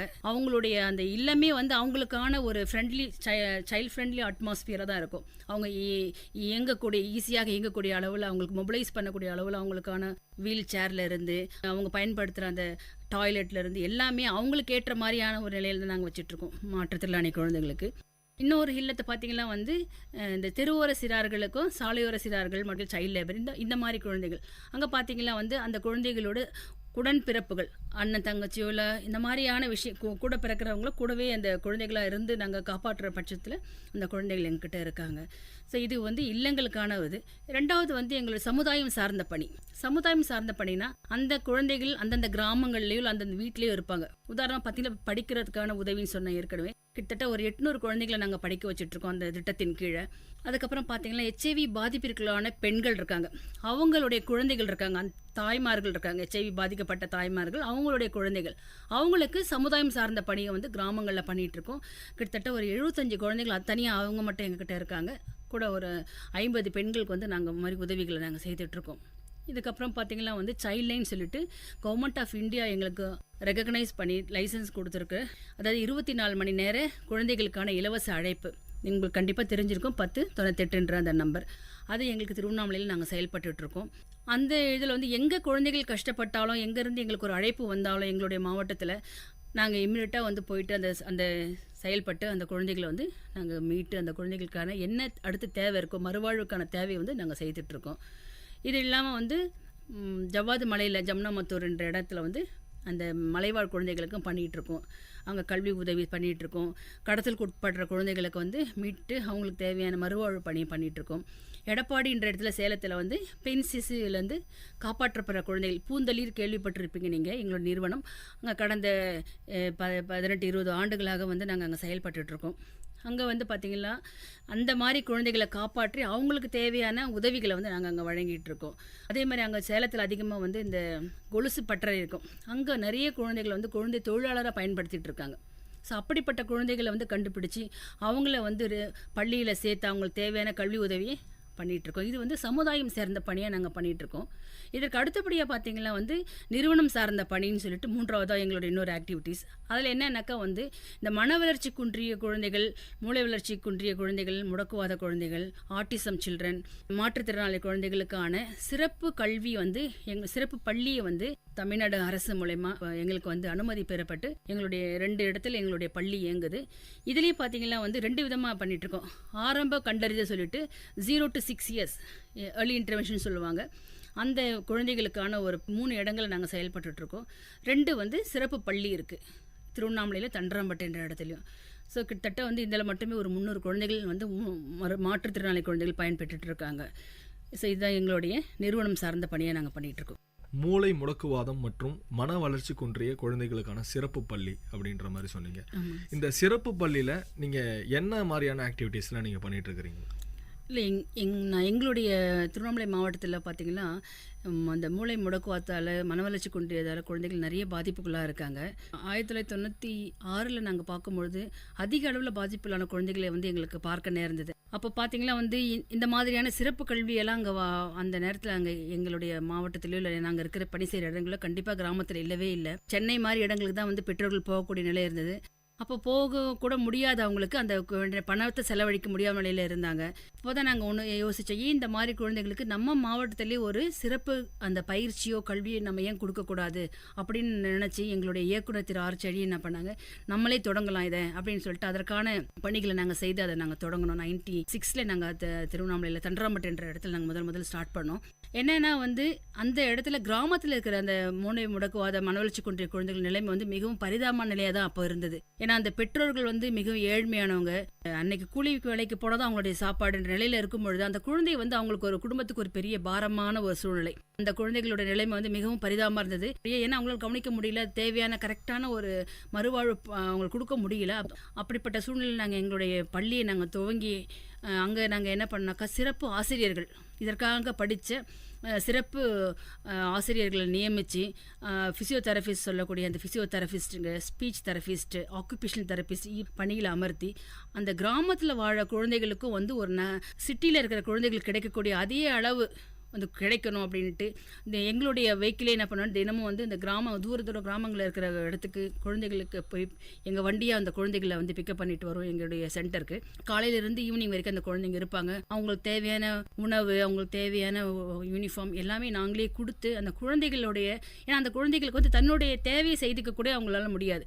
இப்போ ஒரு குழந்தை தன்னுடைய ப்ரஷ் பண்ணிக்கணும், இல்லை முகம் கழுவணும், தன்னுடைய பட்டனை கூட சட்டையோட பட்டனை கூட போட தெரியாது. ஸோ அப்படிப்பட்டதான அவங்களுடைய அன்றாட தேவைகளுக்கான அந்த பயிற்சியை கொடுக்குறது, அவங்களால சமுதாயத்தில் யாரையும் சார்ந்து வாழாமல் தனியாக வாழ முடியும்னா, இப்போ அவங்களால ஒரு குடும்பத்துக்கு ஒரு பிரயோஜனம் இல்லைன்றது ஏற்கனவே அவங்களுக்கு ஒரு பாரம். இதில் அந்த குழந்தைக்கு தேவையான அனைத்து பணியும் செய்யணும் போது அந்த பெற்றோர்கள் ரொம்பவே கஷ்டத்தில் இருந்தாங்க. இப்போ அந்த மாதிரியாக நாங்கள் அந்த குழந்தைங்க தனியாக இயங்குறோம், யாரையும் சார்ந்து வாழ வேண்டாம் அப்படின்னு. அதில் பெண் குழந்தைகள் நிலைமை இன்னும் கொஞ்சம் மோசமான நிலைமை இருக்கும். ஸோ அப்போ அந்த குழந்தைகளுக்கு தன் சுகாதாரத்தை பற்றியெல்லாம் நாங்கள் பயிற்சி கொடுத்து அந்த குழந்தைகள்லாம் தனித்து வாழ முடியும் அப்படின்னு நாங்கள் பண்ணியிருக்கோம். அதுலேருந்து வர அந்த பயிற்சியிலேருந்து வர குழந்தைகளுக்கு தேவையான உதவிகள் நாங்கள் செய்கிறோம். அதன் பிறகு குழந்தைகள் அந்த குடும்பத்தோடு இணைக்கும் பொழுது, அந்த குடும்பத்தோடு அவங்க இருக்கும் பொழுது அவங்களுக்கு என்ன பண்ண முடியுமோ, ஒரு சிறு கடை வச்சு கொடுத்தோம்னா அதுலேருந்து வர வருமானங்களை அந்த குடும்பத்துக்கு உதவியாக இருக்கும், அந்த குழந்தையும் அந்த குடும்பத்துக்கு உதவியாக இருக்கும். ஒரு ஆர்டிசம் பாதித்த ஒரு குழந்தை அதுலேருந்து அவங்க ரெக்கவரி ஆகி வராங்களா, வர முடியுதுங்களா? இல்லை, ஆரம்ப நிலையில் அவங்கள கண்டுபிடித்து அந்த குழந்தைக்கு தேவையான சரியான பயிற்சியும் அந்த பெற்றோர்கள் தான் முதல் ஆசிரியர் சொல்லணும். அவங்க அந்த கவனிப்பும் கொடுத்து சரியான கரெக்டான இடத்துக்கு போய் அதை பயிற்சி கொடுத்தா கண்டிப்பாக அந்த குழந்தைய எந்த அளவுக்கு மேக்ஸிமம் ஒரு நார்மல் சைல்டாக பண்ண முடியுமா, கண்டிப்பாக பண்ண முடியும். ஆனால் என்ன பண்ணிட்டு இருக்காங்க, நிறைய பேர் அந்த ஏற்றுக்கொள்ளக்கூடிய மனப்பான்மையில் என் குழந்தை அப்படிலாம் இல்லைன்ற சில பேர் ஏன்னா எங்களோட அனுபவத்தில் நான் நிறைய பார்த்துருக்கோம். அதனால் சில என்ன பண்ணுறாங்க, வளர்ந்த பிறகு வரும்பொழுது அந்த பாதிப்பு அதிகமாகிடுது. ஸோ இதுதான் மிகப்பெரிய அங்கே வருத்தமான விஷயமா இருக்குது. இப்போது இந்த ஸ்கூல்ஸில் நாங்கள் ஒரு குழந்தைய சேர்க்கணும் அப்படின்ற மாதிரி யாராவது நிறைய இடத்துல நம்ம பார்ப்போம், ஒரு குழந்தைகள் இது மாதிரி இருந்தாங்கன்னா அவங்க உங்கள் ஸ்கூல்ஸில் ஜாயின் பண்ணுறதுக்கு உங்களை எப்படி தொடர்பு கொள்வது? நாங்கள் இப்போ எங்களுடைய பள்ளி பார்த்தீங்கன்னாக்கா காலையிலேருந்து மாலை வரைக்கும் தான் சார் இயங்கும். அங்கேயும் இல்லத்தில் சேர்த்துக்க முடியாது, ஏன்னா இது சிறப்பு கல்வி மட்டும் நாங்கள் அப்படி வச்சுட்ருக்கோம். நாங்கள் திருவண்ணாமலை மாவட்டத்திலேருந்து உங்களால் வரக்கூடிய அளவில் இருக்குன்னா தாராளமாக எங்களை எங்களுடைய நிறுவனத்துக்கு வரலாம். எங்களுடைய நிறுவனம் பார்த்திங்கன்னா திருவண்ணாமலையில் பெரும்பாக்கம் ரோடுன்னு சொல்லக்கூடிய, அதாவது கவர்மெண்ட் ஆர்ட்ஸ் காலேஜ் இருக்குது செங்கம் ரோட்டில், அங்கே பெரும்பாக்கம் ரோடுங்கிற இடத்துல இயங்கிட்டு இருக்கு டெரிடஸ் ஹோம் ஸ்கோர் என்ற பெயரில். அங்கே சைல்ட் லைன் குழந்தைகள் இல்லை தண்டராம்பட்டில் இயங்குற லைஃப் லைன் குழந்தைகள் என்ற இடத்துக்கு அவங்க வந்தாங்களாம், கண்டிப்பாக அவங்களுக்கு குழந்தைகளுக்கு தேவை தான் நாங்கள் கண்டிப்பாக நாங்கள் சேர்த்துப்போம். இந்த மாதிரி எத்தனையோ குழந்தைகள், எவ்வளோ பேர் நமக்கு கண்ணுக்கு தெரியாமல் எங்கேயாச்சும் பள்ளிக்கூடன்ற அந்த வாசனை கூட இல்லாமல் இன்னமும் இருக்கிறவங்க நிறைய பேரை பார்க்க முடியுது.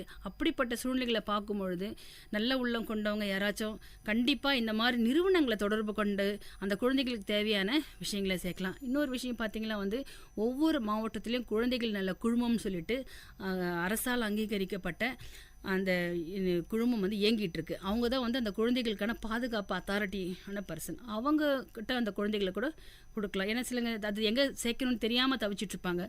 அவங்க மூலயமா தான் அந்த குழந்தைகள் எந்த இல்லங்களுக்கும் போவாங்க. அதனால் இந்த மாதிரியான தகவல்கள் கண்டிப்பாக எல்லாருக்கும் தெரிய வேண்டிய விஷயமா இருக்குது. அந்த மாதிரி அந்த குழந்தைகள் அவங்கக்கிட்ட சேர்ந்தாக்கா சரியான இடங்களுக்கு அந்த குழந்தைங்க போவாங்க. இல்லைன்னா வேறு ஒருத்தர் கையில் கிடச்சிருந்தாக்கா அந்த குழந்தைகள் என்ன இருப்பாங்கன்றதுக்காக சொல்ல வந்தேன். நான் உதவி செய்யணும் அப்படின்ற எண்ணங்கள் மட்டும் இல்லை, அந்த குழந்தைகளை சரியான இடங்களில் சேர்க்கணுன்றதும் கண்டிப்பாக முக்கியமான விஷயமா இருக்குது இன்றைக்கி இருக்கிற சூழ்நிலைகளில். ரொம்பவே நிறைய விஷயங்கள் நல்லா சொன்னீங்க மேடம். ஏன்னா ஆதரவற்ற குழந்தைங்களுக்கு இன்றைக்கி நிறைய விஷயங்கள் கல்வியிலேருந்து பல விஷயங்கள் வந்து அவங்க தான் தடைப்பட்டு தான் இருக்குது. அதில் வந்து நீங்கள் இந்த டெரிடஸ் ஹோம் கோர் ட்ரஸ்ட் மூலிமா வந்து நிறையா சேவைகள் நீங்கள் செஞ்சிட்ருக்கிறீங்க. அதுக்கு நாங்கள் விஐடி கம்யூனிட்டி ரேடியோ சார்பாக நாங்கள் நன்றியும் தெரிவிச்சுக்கிறோம். நன்றி சார். இவ்வளோ நேரம் நம்மக்கிட்ட டெரிடஸ் ஹோம் கோர் ட்ரஸ்ட்டோட டைரக்டர் ஆஃப் ப்ராஜெக்ட்ஸ் திருமதி ஏபி ஷர்மிளா மேடம் அவர்கள் நம்மக்கிட்ட நிறைய விஷயங்களை பகிர்ந்துக்கிட்டாங்க. மீண்டும் ஒரு அனுபவ மேடை நிகழ்ச்சியில் உங்களை சந்திக்கும் வரை உங்களிடமிருந்து விடைபெறுவது நான் சரவண கார்த்திக். நீங்கள் கேட்டுக்கொண்டிருப்பது விஐடி பண்பலை 90.8 விஐடி பல்கலைக்கழகத்தின் சமுதாய வானொலி.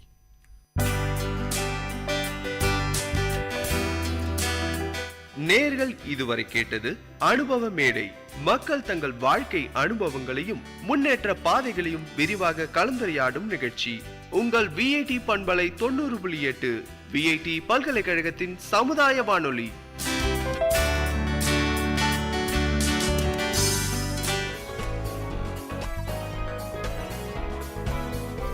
All marriages are sacred, but all are not safe. Around 70% of women in India are victims of domestic violence. National Crime Records Bureau reveals that a crime against a woman is committed in every 3 minutes and a dowry death occurs in every 77 minutes, and one case of cruelty committed by either the husband or the relative of the victim occurs in every 9 minutes. According to the UNICEF Global Report on Adolescence 2012, 57% of boys and 53% of girls in India think a husband is justified in hitting or beating his wife. If the numbers we see in domestic violence were applied to terrorism or gang violence, entire country would be up in arms and it would be the leading story every day and night.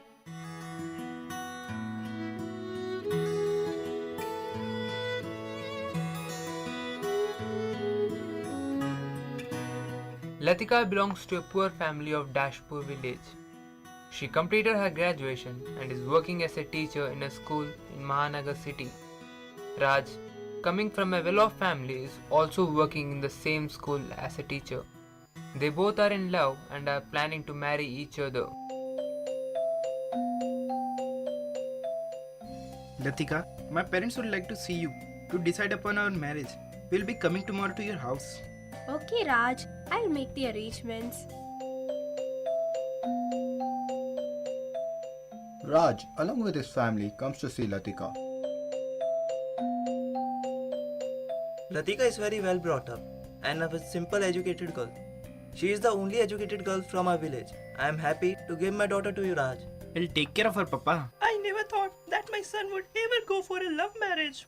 Even though we are agreeing for this marriage only because we are sure that you will give your daughter a handsome amount of money so that they can lead a happy married life. All that I have made is for Latika only. I will be happy if she is happy. We will be happy if you give us 1 lakh rupee and a two-wheeler. I will make sure that you will get it before the marriage. Marriage is over and the scene follows the next very day of marriage. Latika, how's the environment here? I know you will be homesick. No, Maji, I'm happy and I feel like being at home.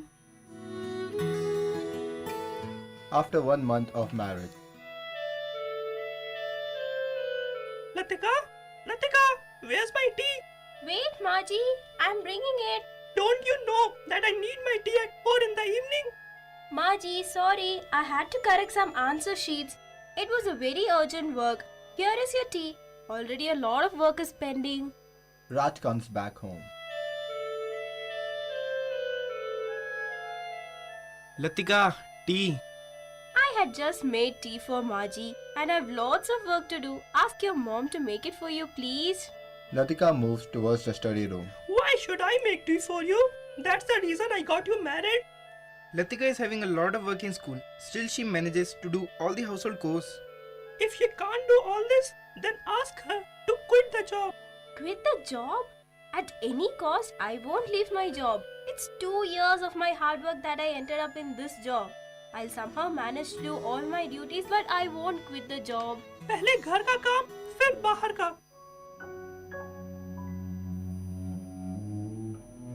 Similar things happen for a couple of days. Suddenly, one day the situation turns very tense. Latika, You have to leave the job. Because you are not doing any household work and not taking care of my mom. She has become unhealthy and weak. I want you to quit the job. I did not know that you will also support your mom and go against me, Raj. I did not expect this from you. If you are so insistent, then okay, I'll quit my job. After 2 weeks, the whole family is in a monetary crisis. Latika, see, Raj's salary is not sufficient to run the house. You only asked me to quit the job, na? And now what do you expect me to do? Should I go on the streets and beg? How can you talk to me like this? Is this the way you talk to elders? We are facing crisis only because of you, and you will have to bring the money. What? This is ridiculous. Already my father has given you all his life savings. Now where will I get money from? I don't want to hear all that shit. Manage from anywhere. All I need is 30,000 by the end of this week. No, Maji, please don't do this to me. Already I have quitted the job for you people, for your happiness. My father is already in debt. No excuses. I need the money.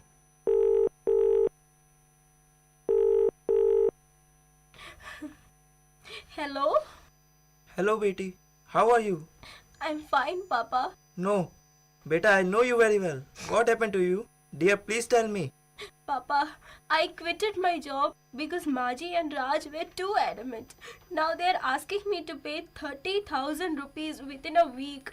What? We had already fulfilled their demands. Anyway, don't worry, Beti. I will find out a way to solve this situation. But Papa, from where will you get this huge amount in a week?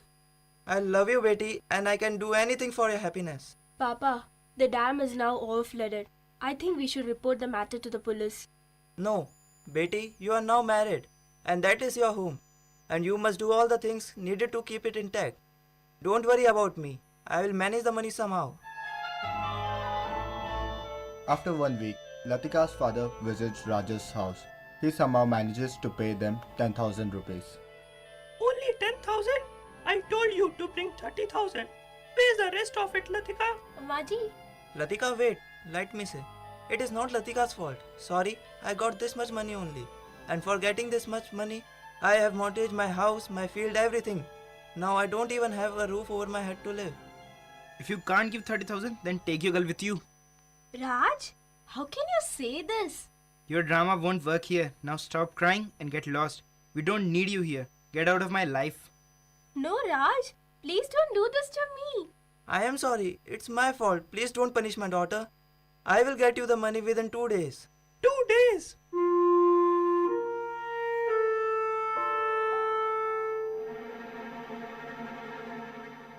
At the dining table. Is this how you make dal? Didn't your mother teach you? How dare you say anything about my mother? आजकल तेरे नखरे बहुत देख रहा हूँ मैं. क्यों और कोई मिल गया है क्या साली?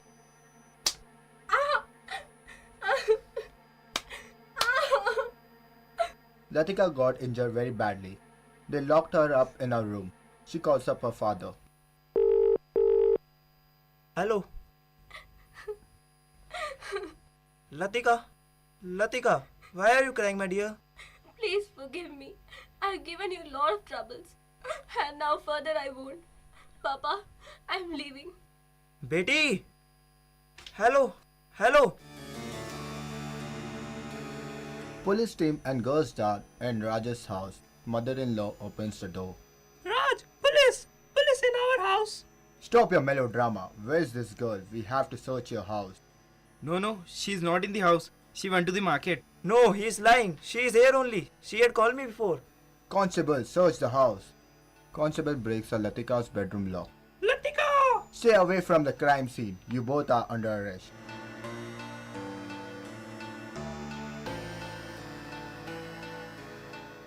The danger is real. Domestic violence hurts all family members. When a person is abusive, he or she eventually loses the trust and respect of his or her partner. Abused partners are afraid to communicate their feelings and needs. Everyone has a right to feel safe in a relationship. Disagreement develop from time to time in relationship. Domestic violence is not a disagreement.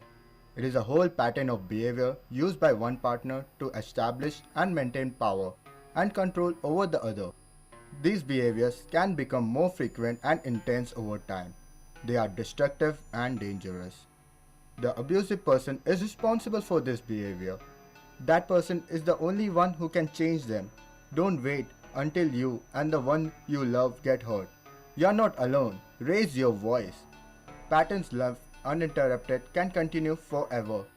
Domestic violence is a pattern that unless something significant changes, it will go on and affect everyone around you, your friends, family, and your children. No man can know where he is going unless he knows exactly how he arrived at his present place.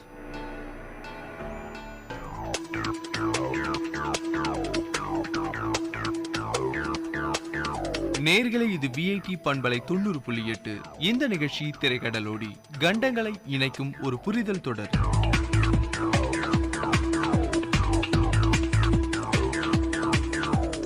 Hello friends, நீங்கள் கேட்டுக்கொண்டிருக்கும் இந்த நிகழ்ச்சி திரைக்கடலோடி. திரைக்கடலோடி நிகழ்ச்சியில உலகின் பல்வேறு நாடுகளுடைய பல சுவாரஸ்யமான தகவல்களையும் மேலும் அங்குள்ள சுற்றுலா தலங்களையும் பத்தி பார்த்துட்டு வரும். இன்னைக்கு திரைக்கடலோடி நிகழ்ச்சியில நாம சுத்தி பார்க்க போற நாடு ஆஸ்திரேலியா.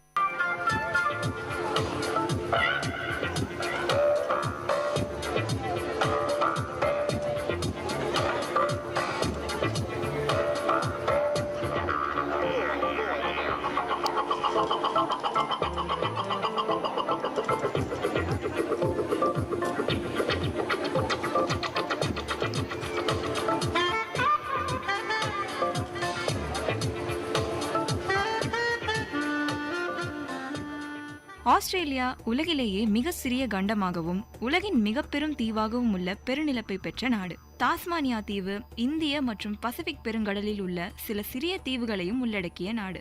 அவுட்பேக் என்னும் நிலப்பகுதியால பெருமளவு சூழப்பட்டதால இது உலகத்தோட பெரிய பாலைவன தீவுன்னு சொல்றாங்க.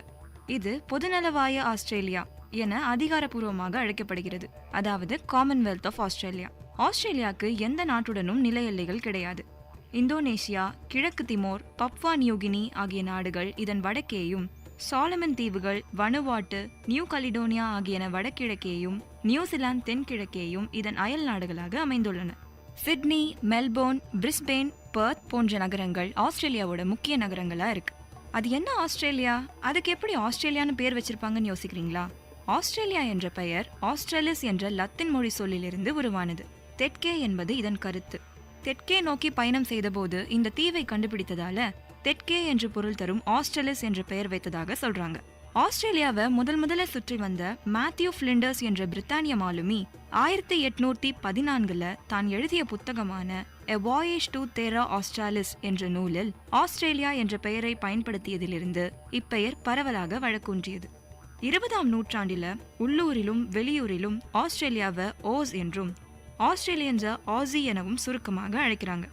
கிட்டத்தட்ட 42,000 ஆண்டுகளாகவே ஆஸ்திரேலிய பழங்குடிகள் ஆஸ்திரேலிய பெருநிலப்பரப்பில் வாழ்ந்து வந்ததாக வரலாறு சொல்கிறது.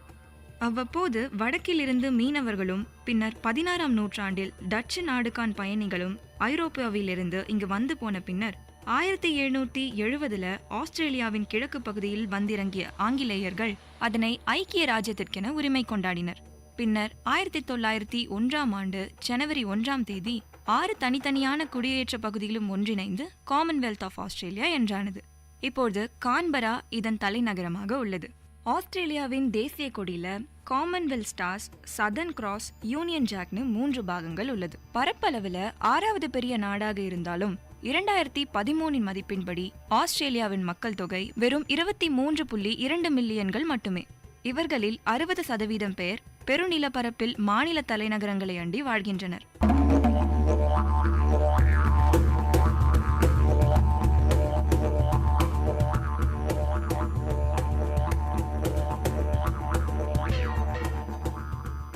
ஆயிரத்தி 1945 பின்னர் பல நாட்டு மக்கள் அங்கு குடியேறியதால அங்க பல கலாச்சாரங்கள் பின்பற்றப்பட்டு ஆஸ்திரேலியா ஒரு மல்டி கல்ச்சரல் கண்ட்ரியாகவே காணப்படுகிறது.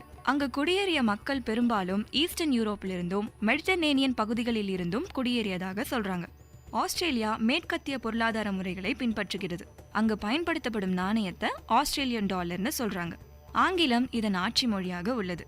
ஆஸ்திரேலியாவில் வாழும் பெரும்பான்மையானோர் ஆஸ்திரேலியன் இங்கிலீஷையும் பிரிட்டன் இங்கிலீஷ் மொழியை ஒத்திருந்தாலும் ஆஸ்திரேலியர்களுக்கென தனிப்பட்ட சில உச்சரிப்பையும் சொற்தொகுதிகளையும் கொண்டுள்ளது. 2001 மதிப்பீட்டின்படி பெரும்பான்மையானோர் ஆங்கிலத்தையே பேசுறாங்க.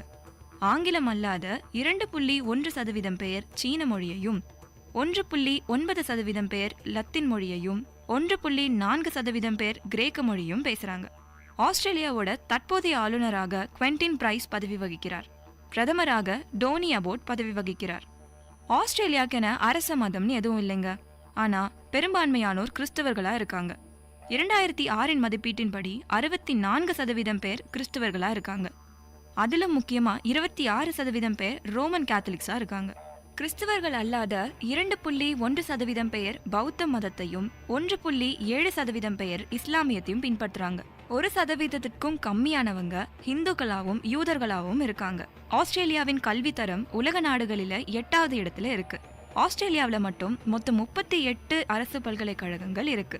அந்த 38 அரசு பல்கலைக்கழகங்கள்ல பெரும்பாலான பல்கலைக்கழகங்கள் உலகின் முன்னணி பல்கலைக்கழகங்களாக உள்ளது. ஆஸ்திரேலியாவில் 99% பேர் கல்வி அறிவோடு இருக்காங்க.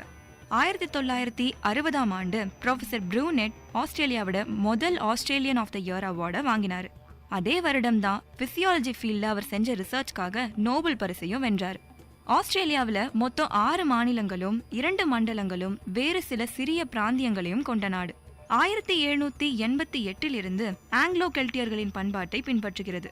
ஆஸ்திரேலியாவில் 15 வயதிற்கும் மேலானோர் தங்களை ஏதாவது ஒரு குழு விளையாட்டுல ஈடுபடுத்திக்கிறாங்க. அதனால ஆஸ்திரேலியாவை உலகத்தோட ஸ்போர்ட்ஸ் கேபிட்டல்னு அழைக்கிறாங்க.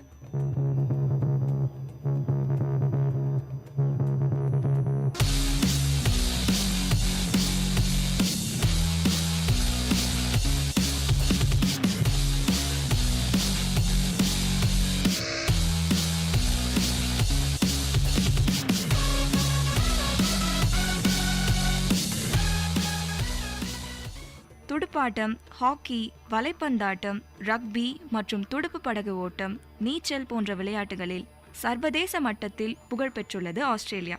ஆஸ்திரேலியாவில் இதுவரைக்கும் 2 முறை சர்வதேச ஒலிம்பிக் போட்டிகள் நடந்தேறியது. 1956 மெல்போர்னிலும் 2000 ஆண்டு சிட்னியிலும் நடந்தது. 2000 ஆண்டிலிருந்து பதக்கங்களை வென்ற நாடுகளின் பட்டியலில் முதல் 6 நாடுகளுக்குள் ஆஸ்திரேலியா அடங்குகிறது. டென்னிஸ் போட்டியை பொறுத்தவரை ஆஸ்திரேலியாவில் நடக்கும் ஓபன் கிராண்ட்ஸ்லாம் போட்டி உலக புகழ் பெற்றது. ஆஸ்திரேலியாவோட விலங்கினங்களை பொறுத்தவரை ஆஸ்திரேலியாக்கென எக்ஸாட்டிக்ஸ் அனிமல்ஸ்னு இருக்கு. அதாவது அங்கு காணப்படும் சில விலங்கினங்கள் உலகின் வேறு எந்த பகுதியிலும் காணப்படாதாம். ஆஸ்திரேலியாவோட கங்காரு, கோலா போன்ற விலங்குகள் இதற்கு ஒரு சான்றாகும்.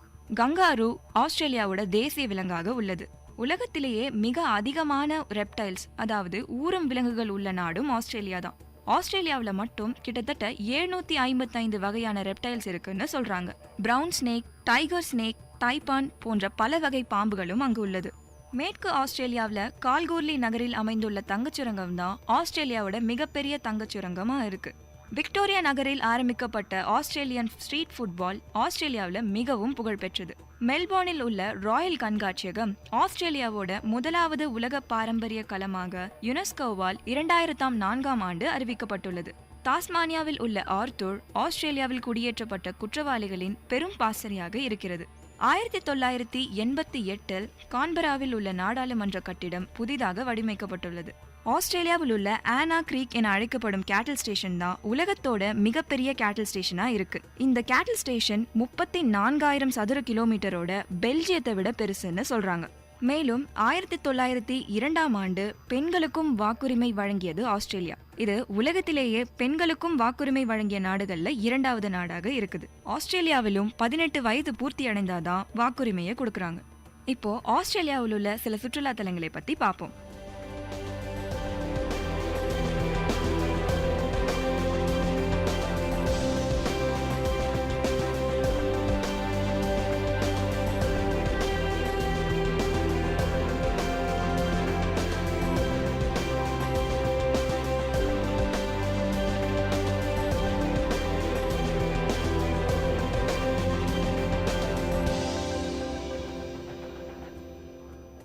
ஆஸ்திரேலியாவோட சுற்றுலா தலம்னு சொன்னதும் கிரேட் பேரியர் ரீஃப் தான் ஞாபகத்துக்கு வருது.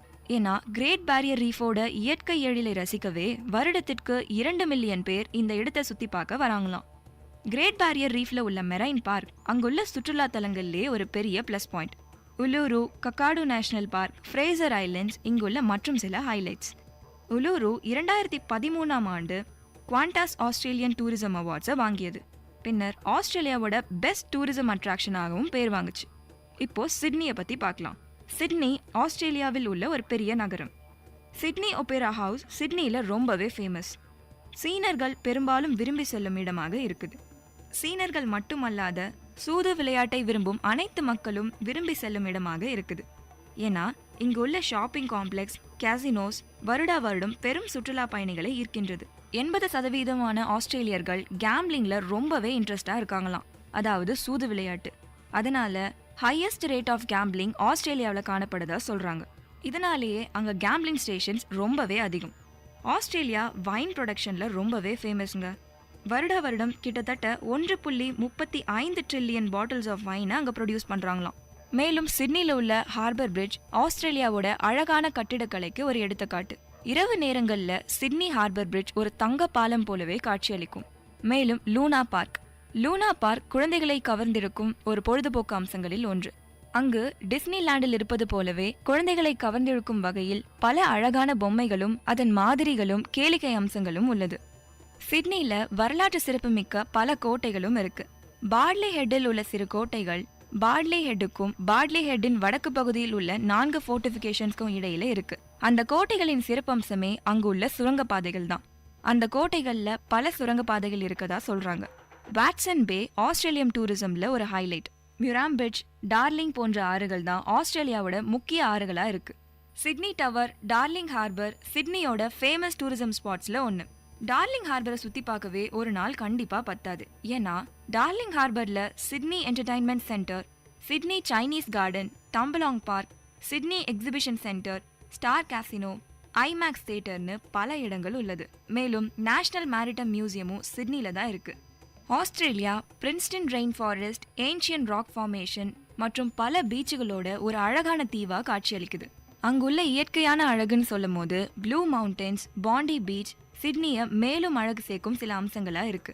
ஆஸ்திரேலியாவில் உள்ள மவுண்ட் காசிக்ஸோ தான் அங்குள்ள பெரிய சிகரம்னு சொல்றாங்க. 2003ஆம் வருடத்தின் ரக்பி வேர்ல்ட் கப்பும் ஆஸ்திரேலியாவில் தான் நடந்தது. கிரானி ஸ்மித் வகையான ஆப்பிள் ஆஸ்திரேலியாவில் ரொம்பவே ஃபேமஸ் ஆனது. ஆஸ்திரேலியாவோட உணவு பழக்கத்தை பொறுத்தவரை ஆஸ்திரேலியர்கள் பெரும்பாலும் பர்கர், ரோல்ஸ், பை போன்ற ஜங்க் ஃபுட்ஸ் தான் சாப்பிட்றாங்க. அதனால ஆஸ்திரேலியா வேர்ல்டோட ஸ்போர்ட்ஸ் கேபிட்டல்னு பேர் வாங்கினாலும் அவங்களோட உணவு பழக்கத்தின் காரணமாக மோஸ்ட் ஒபீஸ் கண்ட்ரினும் பேர் வாங்கிடுச்சு.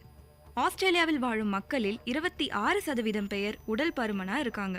அங்குள்ள பிரத்யேகமான விலங்கான கங்காருவின் மாமிசத்தையும் சாப்பிடுறாங்களாம். அதுல 5-7% ஃபேட் இருக்குன்னு சொல்றாங்க.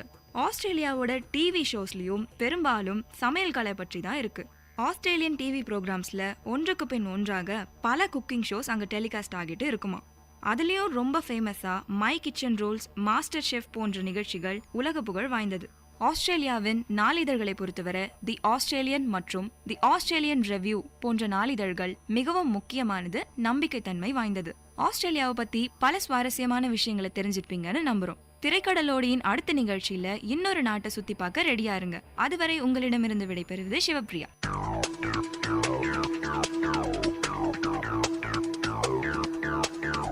நேயர்கள் இதுவரை கேட்டது திரைக்கடலோடி, கண்டங்களை இணைக்கும் ஒரு புரிதல் தொடர்.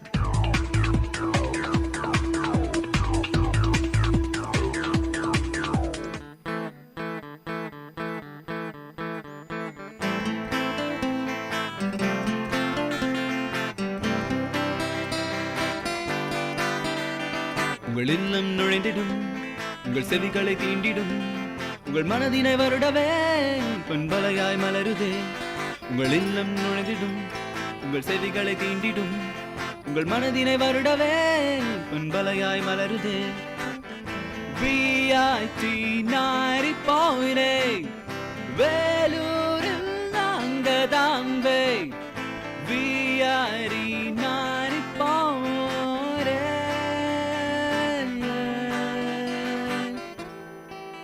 நீங்கள் கேட்டுக்கொண்டிருப்பது VIT பண்பலை 90.8 VIT பல்கலைக்கழகத்தின் சமுதாய வானொலி.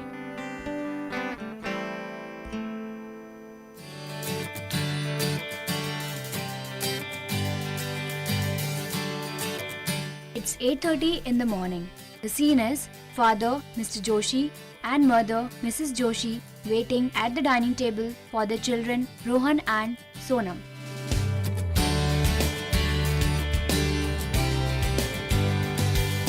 Rohan is busy on his laptop and Sonam is busy texting on her mobile. Sonam, Rohan, beta, we are waiting for you. Coming, Dad. Just a second, Dad. Sonam studies in 11th standard and she's new to Facebook and has instantly become addicted to it. Rohan is a college boy and he is into ethical hacking, but his parents are unaware of it. Sonam and Rohan arrive at the dining table. Stop texting and have your breakfast. You are getting late for school. Okay, fine, Dad. Okay, I'm done with breakfast. I'm leaving for college now. Okay, Sonam, come. Let me drop you to school.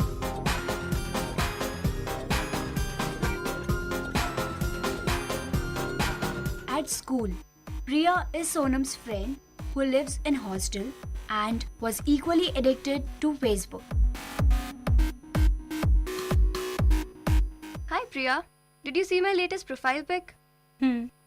What happened? You look tensed. A week before, I accepted a friend request from a random guy. He looked quite good. He always asked me to be online, so I spent most of my time chatting with him and I enjoyed it. Eventually, I gave him my number. How can you do that? You gave him your number just after weeks chatting? Yeah, I know it was a stupid thing to do. Okay, fine. What happened next? So now he started texting me day in and day out. But slowly, the texts that used to please me started irritating me. They turned vulgar. I stopped replying and even blocked him on Facebook.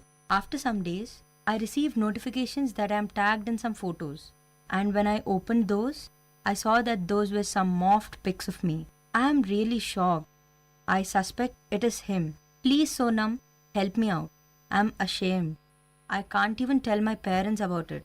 Damn you, you idiot. Why do you always get into trouble? Okay, fine. My brother knows a lot about these things. Maybe he can help us in some way. Okay, let's meet him as soon as possible.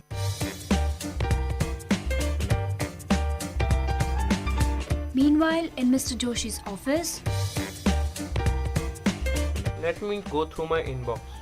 You received a cash prize of $60,000. To avail the prize, kindly deposit $1,000 in below mentioned bank details. Wow, how lucky I am. since Mr. Joshi is in a financial crisis and in a dire need for money, he instantly transfers the money as required. After an hour, he receives another email. We received your cash, but we are facing some issues with the foreign exchange department. You need to pay $500 more as processing fee. And Mr. Joshi commits the same mistake again. After an hour, he receives another email claiming successful transfer of cash in his account. He calls his bank. Good evening. Welcome to Indian Bank. How may I help you? Hello, I rang up to inquire about my account balance.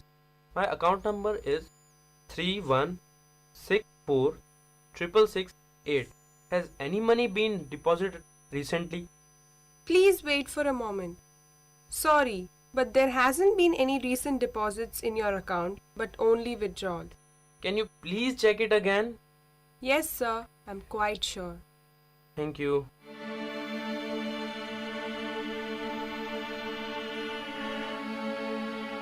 How is this possible? I've been duped. I must go to the police station to report. Meanwhile, Sonam and Priya meets Sonam's brother Rohan and discuss the problem with him. That's a very grave issue.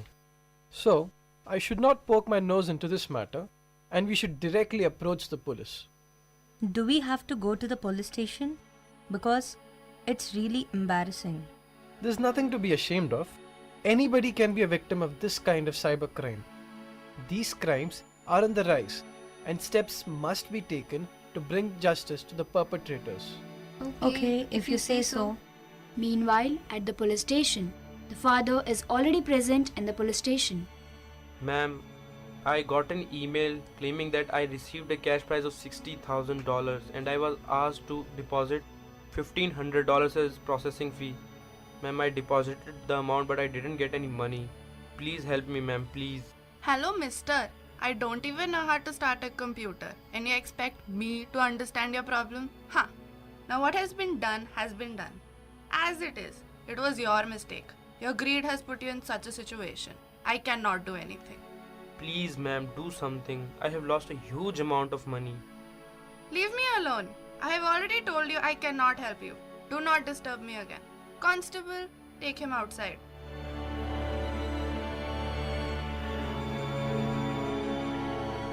Mr. Joshi is very disheartened at the kind of treatment at the hands of the police. But to this surprise, he sees Rohan, Sonam and Priya entering the police station. Rohan and Mr. Joshi exchange their stories. What were you thinking? You should have at least asked me before doing any such thing. This is a kind of online fraud and the victims are usually duped heavily. It is very difficult to trace back the perpetrators. Now, the three of them go to the police officer with their woes and they get a similar reply as Mr. Joshi. Lack of awareness among people has led to the increase in these crimes. It is also unfortunate that our cyberspace is vulnerable, but our government is taking steps to make the internet a safer place. Special cyber cells are being set up at major police stations and the framework is being expanded. Pooja Agrawal as narrator, Ritesh Sood as Mr. Joshi, Rishi Soni as Rohan, Sirat Chima as police officer, Harita as banker, Vatsala Daur as Sonam and Sneha Gantasala as Priya.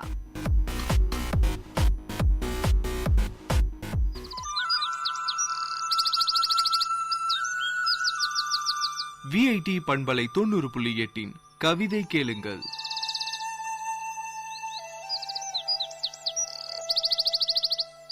வருடா வருடம் புத்தகங்களை பரப்பி கூவி கூவி விற்று பார்க்கின்றனர் பதிப்பகத்தார்.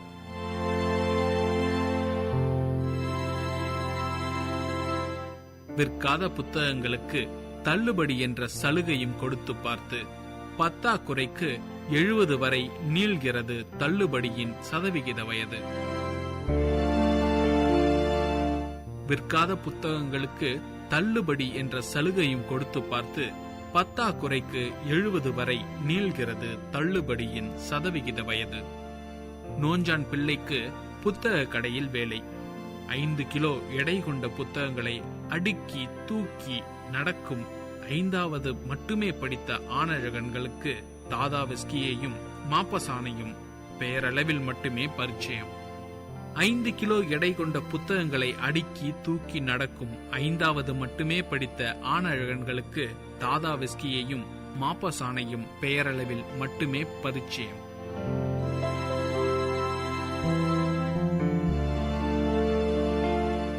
சில ஆணழகன்கள் soda புட்டி கண்ணாடியோடு ரசனை மிகுந்து பிடித்து படித்தனர் உலகை புரிந்த எழுத்தாளர்களோடு. சில ஆணழகன்கள் சோடா புட்டி கண்ணாடியோடு ரசனை மிகுந்து பிடித்து படித்தனர் உலகை புரிந்த எழுத்தாளர்களோடு. பெண்களின் எண்ணிக்கை சொற்பமே என்றாலும் வலிமை கூட்டக்கூடிய எண்ணிக்கை பெருகிக் கொண்டே இருக்கிறது ஆண்டாண்டு காலமாய். பெண்களின் எண்ணிக்கை சொற்பமே என்றாலும் வலிமை கூட்டக்கூடிய எண்ணிக்கை பெருகிக் கொண்டே இருக்கிறது ஆண்டாண்டு காலமாய்.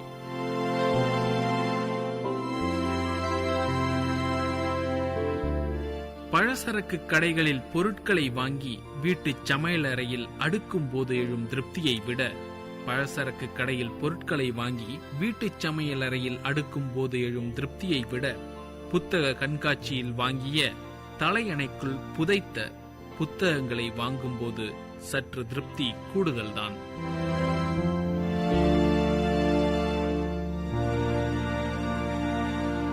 மஞ்சளில் குளிப்பாட்டிய நூல் அச்சேரி மையில் குளித்தது புத்தகம். மஞ்சளும் இல்லை, அச்சில் மையும் இல்லை. வளையிலும் கைபேசி திரையிலும் உருண்டோடி தவழும் மின்பூ இன்றைய மின் புத்தகம்.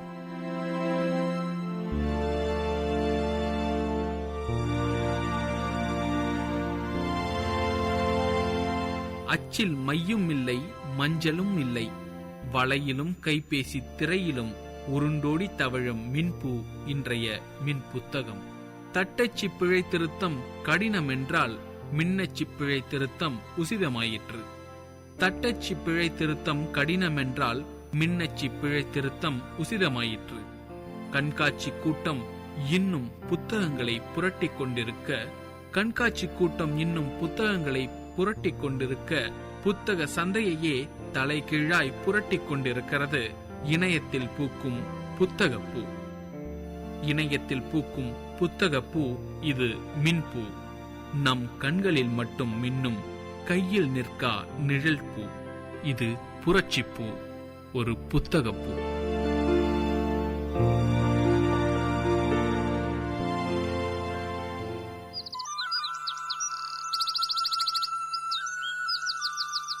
நேயர்கள் கேட்டது விஐடி பண்பலை 90.8 கவிதை கேளுங்கள்.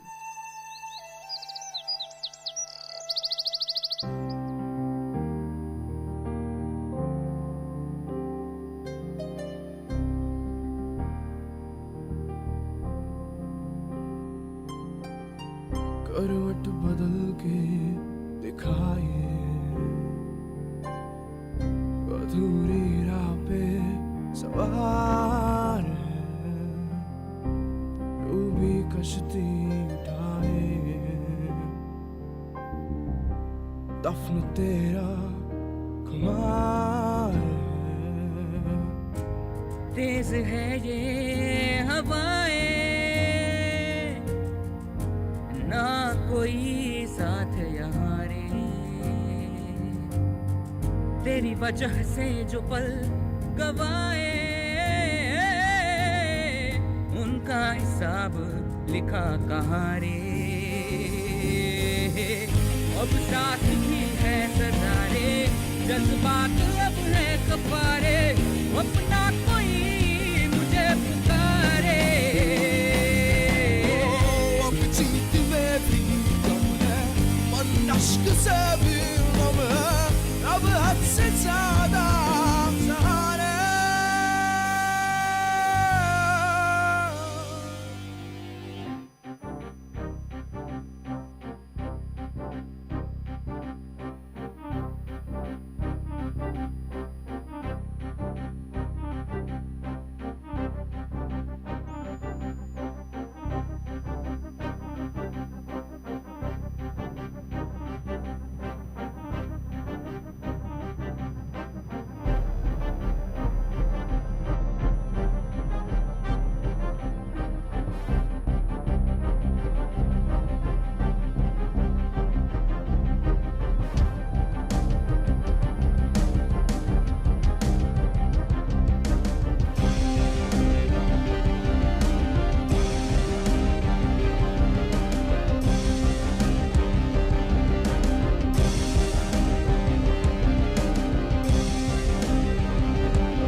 कच्चे धागे रिश्तों के टूटे हाथों से तेरे फिर न आएगी, मिटे लकीरें हाथों की।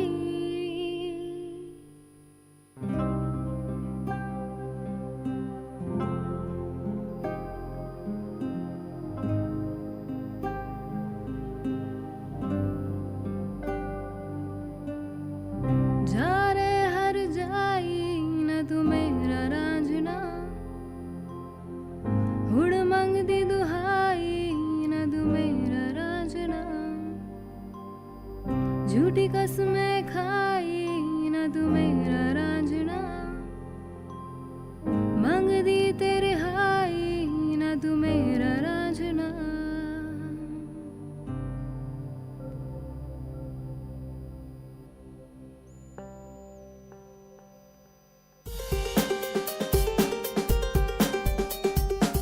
வல்லுனர் பார்வை.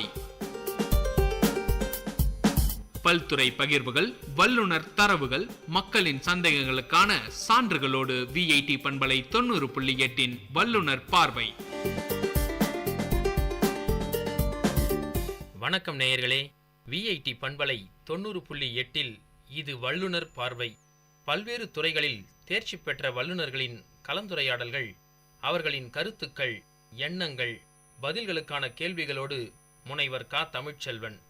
இன்றைய வல்லுனர் பார்வையில் கல்வெட்டு அறிஞரும் தொல்லியல் ஆய்வாளருமான திரு புகழேந்தி அவர்கள் தமது கருத்துக்களை நம்முடன் பகிர்ந்து கொள்ள இருக்கிறார். ஐயா வணக்கம். ஐயா வணக்கங்க. கல்வெட்டு சார்ந்த செய்திகளை நாம் இப்போ பகிர்ந்து கொள்ள போகிறோம். சரி, ரொம்ப மகிழ்ச்சியாக இருக்குது. ஐயா, முதல் கேள்வி என்ன அப்படின்னா, கல்வெட்டு என்றால் என்னங்க ஐயா? கல்வெட்டுகள் என்று சொல்லும்போது பாறையில் எழுத்துக்களே செதுக்கியுள்ளதால் அவற்றை கல்லில் வடிக்கப்பட்டதால் நாம் கல்வெட்டுகள் என்று சொல்லுகிறோம். அவற்றை கல்வெட்டுகள் எதுக்காக உருவாக்கப்படுதுங்க ஐயா? கல்வெட்டுகள் அரசருடைய ஆணைகள். அந்த பழங்காலத்தில் அவருடைய ஆணைகளை முதல்ல கல்வெட்டில் பொறிச்சு வைப்பாங்க. சரிங்கய்யா. அப்புறம் கல்வெட்டுகள் எதற்காக பயன்படுதுன்னு நினைக்கிறீங்க? அதான் அவருடைய ஆணைகள் அரசர் என்ன வெளியிட்டாரோ அந்த செய்தியை அப்படியே காலம் மாறாமல் குறிப்பிடுவதற்காக அவர் எழுத்துக்கள் குறிக்கப்பட்டுள்ளன. அதன் மூலம் நம்ம தெரிஞ்சுக்கிறோம் அந்த கல்வெட்டுகள் ஆணை என்னென்ன சொல்லியிருக்காங்க, எப்போ சொன்னாங்க, எந்த வருடத்தில் கரெக்டாக குறிப்பிட்டிருக்கோம். அதுலேயே அந்த ஆணைகள் தான் நம்ம கல்வெட்டுகளாக இருக்கிறது. சரிங்கய்யா. அப்புறம் வேலூர் கோட்டையில் கல்வெட்டு இருக்குதுங்களா? வேலூர் கோட்டை அவ்வளோ பெரிய கோட்டையில் கல்வெட்டில் ஒரே கல்வெட்டு தான் இருக்குது. ஆனால் அந்த கோட்டையை பற்றி சுற்றி 8 கிராமத்தில் 8 கல்வெட்டுகள் இருக்குது. அந்த 8 கிராமத்தில் அந்த கோயிலுக்கு அந்த கிராமங்களை தானமாக கொடுத்தது மாதிரி தான் இருக்குதே தவிர அந்த கோயில் கட்டினதுக்காகவோ கோட்டையை கட்டினதாக எந்த வரலாறும் கிடையாது. அந்த ஒரு கல்வெட்டு மட்டும்தான் கோயிலுள்ள இருக்குது. அதுவும் அந்த கோயிலுக்கு தானம் கொடுத்தது குறிப்பிடுது அந்த கல்வெட்டில். சரிங்கய்யா. வேலூர் கோட்டையை தவிர வேறு எங்கெல்லாம் கல்வெட்டு இருக்குதுங்க? அதாவது ஒவ்வொரு பகுதியும் அந்த கல்வெட்டுகள் தான் முக்கிய ஆதாரமாக இருக்கும். அந்த மாதிரி பார்க்கும்போது நம்ம வேலூருடைய முதல் ஆதாரமாக பகவதி மலையில் ஒரு கல்வெட்டு இருக்குது. கிபி 9ஆம் நூற்றாண்டு. அதுக்கடுத்து பள்ளிக்கொண்டா பக்கத்தில் அகரம் இந்தாண்ட ஒரு கல்வெட்டு நானே கண்டுபிடிச்சிருந்துச்சு. அது ரொம்ப பழமையான கிபி 5ஆம் நூற்றாண்டு 6ஆம் இடைப்பட்ட காலம். அது தமிழ் பிராமி எழுத்தும் வட்ட எழுத்தும் கலந்த கல்வெட்டு இருக்குது. அடுத்து கழனிப்பாக்கம் கிராமத்தில் ஒரு 10 கல்வெட்டு இருக்குது இந்த கோயிலில். இதெல்லாம் நான் ஆய்வு பண்ணுது. அது அடுத்து நம்ம காங்காயநல்லூரில் அங்கே ஒரு கல்வெட்டு இருக்குது. நம்ம சிறுகாஞ்சி கிராமத்தில் கல்வெட்டு இருக்குது, அரப்பாக்கத்தில் கல்வெட்டு இருக்குது, பூட்டுத்தாக்கில் கல்வெட்டு இருக்குது, இன்னும் பல இடங்களில் இருக்குதுன்னு. சரிங்கய்யா. அப்புறம் கல்வெட்டு மூலம் நாம் என்ன தெரிந்து கொள்ளலாங்க? கல்வெட்டுக்கள்னாவே அது மூலம் எந்த அரசர் காலத்தில் குறிக்கப்பட்டதோ அந்த அரசருடைய காலத்தில் என்னென்ன விதிமுறைகள் இருந்தது, என்னென்ன தானம் கொடுக்கப்பட்டது, எப்படி வாழ்க்கை இருந்தது, அரசாங்க முறை எப்படி இருந்து எல்லாமே தெரிஞ்சுக்கலாம். அத்துடன் இந்த தமிழ் மொழி அப்போ இருந்தது எப்படி இருந்து அதையும் தெரிஞ்சுக்கலாம்.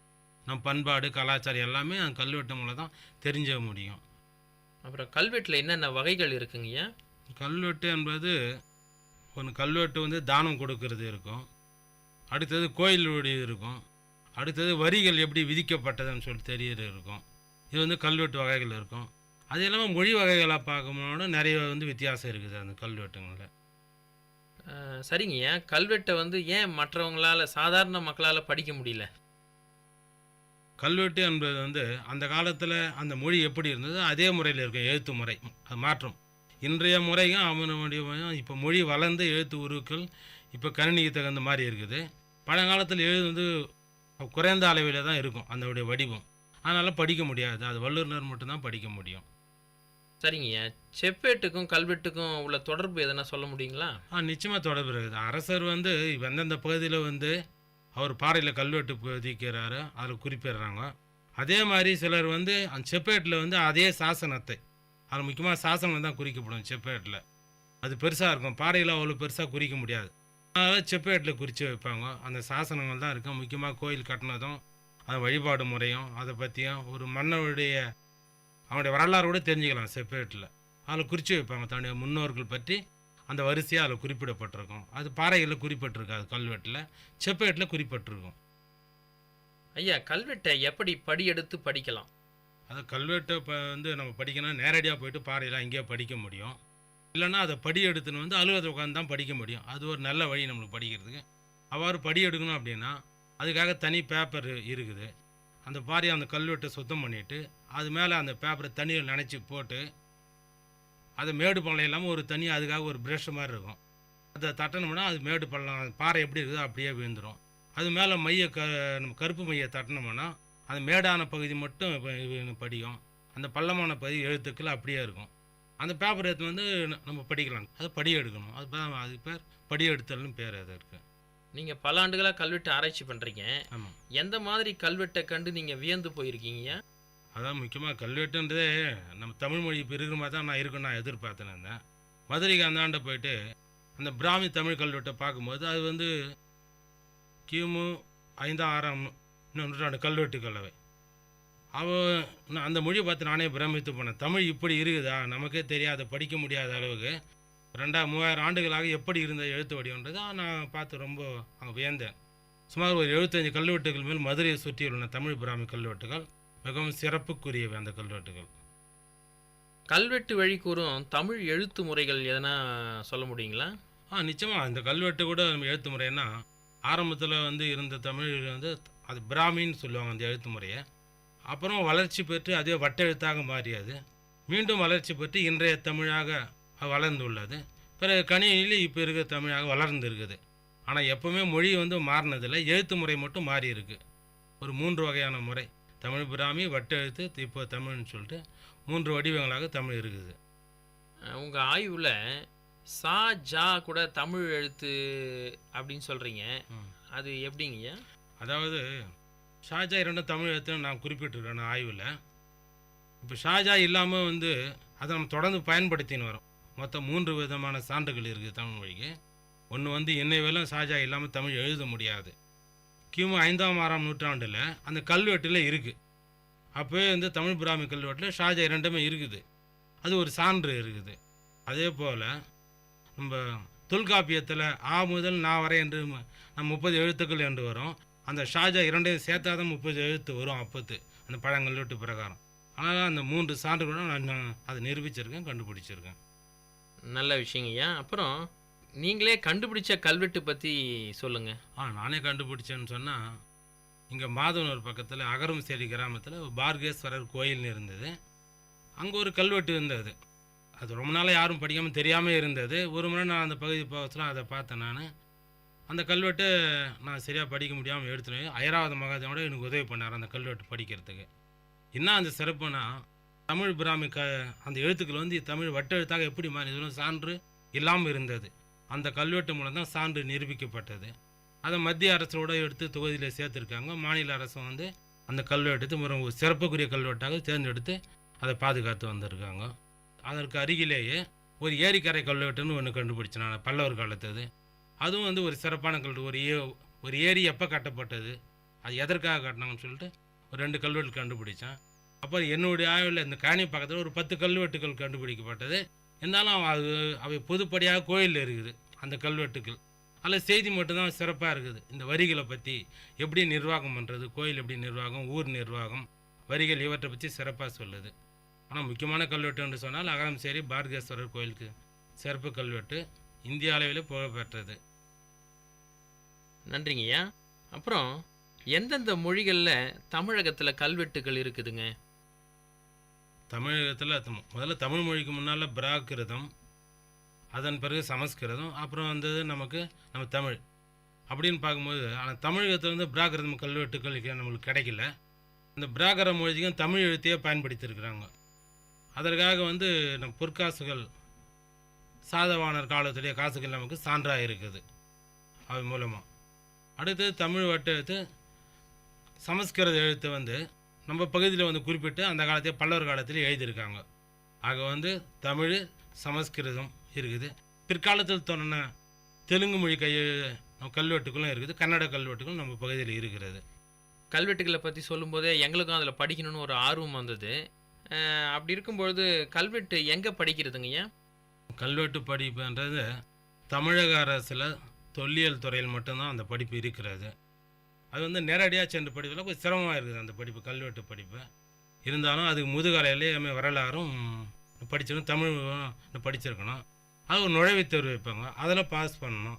அதில் வெற்றி அடைஞ்சால் மட்டும்தான் அவங்க படிக்க முடியும். ஏன்னா மற்ற பல்கலைக்கழகத்துலேயோ மற்ற வேற எங்கேயுமே வந்து அந்த கல்வெட்டு படிப்பு கிடையாது. தொல்பொருள் ஆய்வுத்துறையில் மட்டும்தான் இருக்குது அவங்க சிறப்பு. அங்கே யாருன்னா படிக்கலாம், அது தகுதியாக இருந்தவங்க யாருன்னா படிக்கலாம். முதுகலை தமிழும் வரலாறும் படிச்சவங்க எடுத்துக்கலாம். அந்த அந்த தொழில் ஒரே சார்ந்தா தேர்வில் பாஸ் படிக்கல பண்ணலாம். படிக்கலாம். ஆமாம், ஒரு சிறப்பாக அவங்க எதிர்பார்க்கணும்னா சமஸ்கிருதத்தை படிச்சுதான் எதிர்பார்ப்பாங்க. அதை படிக்கலாம், அதுக்கு தகுந்த வேறு தகுதிகளுக்கு எதிர்பார்ப்பாங்க. அந்த நுழைவுத் தேர்வில் சிறப்பாக இருந்தால் நிச்சயம் படிக்கலாம், அவங்க வாய்ப்பு கிடைக்கும். சரிங்கய்யா, அழிந்து வரும் கல்வெட்டுகளை பாதுகாக்கிறதுக்கு எதனா வழிமுறைகள் சொல்லுங்க. நிச்சயமாக கல்வெட்டுகள்லாம் சிலர் வந்து கல்வெட்டு தெரியாமலே அழிஞ்சு விடுகிறது. முக்கியமாக இந்த கோயில்களில் வந்து இந்த கல்வெட்டுகள் அவங்களுக்கு தெரியாது. அந்த கோயில் பாதுகாப்பவர்களும் மற்றவர்களும் அந்த ஊர் அந்த கிராமத்துங்களும் அவங்க கோயில் பணியை சீரமைக்கும் போது அந்த கோயில் கல்வெட்டுகளை அழிச்சிடுறாங்க. அந்த மாதிரி அழிக்கப்பட்டதான் இன்னும் வேலூர் கோட்டையின் வரலாறு தெரியாமல் போச்சு நம்மளுக்கு. அதனால் அரசாங்கமும் பொதுமக்களும் விழிப்புணர்வு ஏற்பட்டால் தான் ஒரு எழுத்து கல்லில் இருந்தால் அதை அழிக்காமல் பார்த்துக்கணும், நம்ம அதை பாதுகாக்கணும்.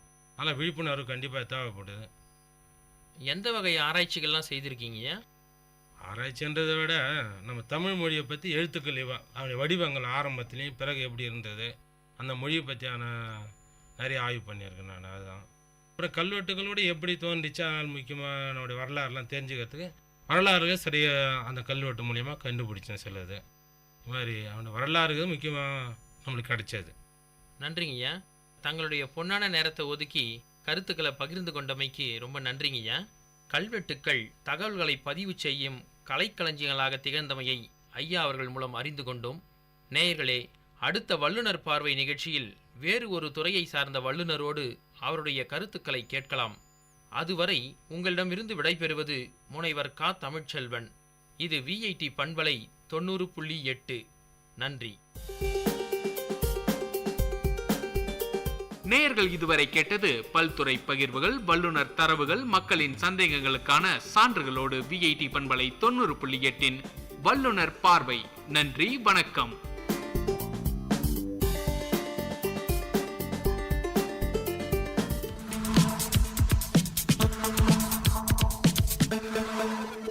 Way to Success. Uncommon scenes, inspiring stories from real life heroes in VIT Community Radio 90.8.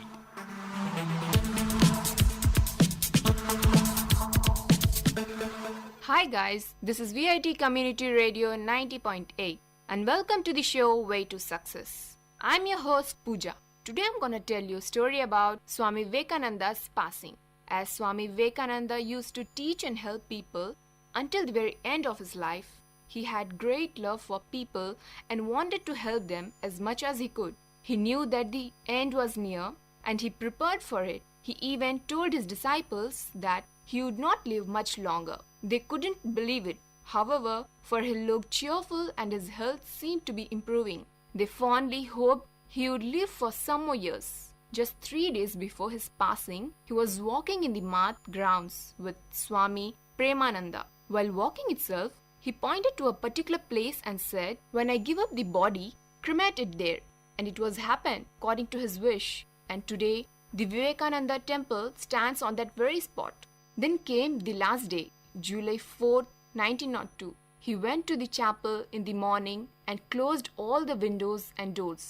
He meditated there for 3 hours it seems, and then began to sing a beautiful song about the Divine Mother. Coming down from the shrine, he walked back and forth in the courtyard for a while. He took his meal with the monks in the dining hall. After lunch, he held a class on Sanskrit grammar with the brahmacharis. The class lasted for over 2 hours, and he appeared a little tired afterwards. Later, he went for a long walk with Swami Premananda. Swamiji spoke about his ideas of starting a Vedic college at the Math. After returning from the walk, Swami talked for a while with the monks. Then evening came. Swamiji became more and more quiet and did not pay much attention to what was going on around him. The bell rang for the evening service, and Swamiji went to his own room. He sat in meditation facing the Ganga.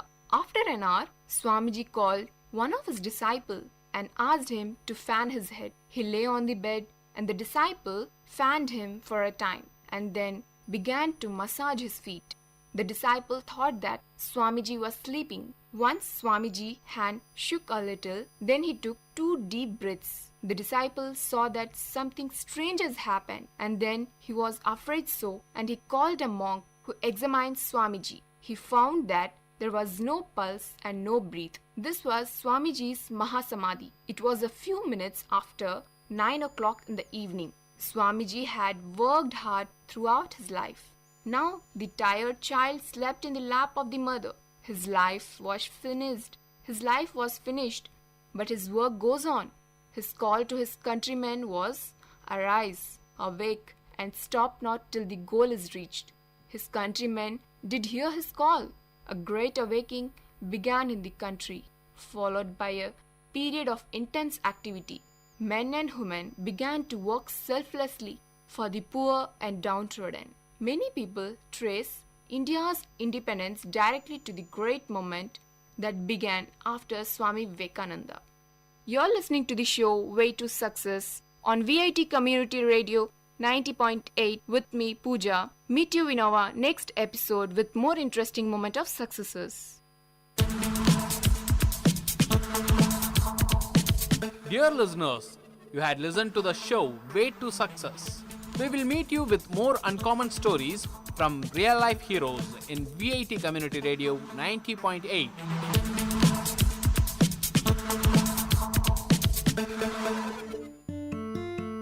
மெல்லிய நிகழ்வுகளில் தொடங்கி நெஞ்சை கசக்கும் நிகழ்வுகள் வரை நீளும் நம் வாழ்க்கையின் பிரதிபலிப்பு.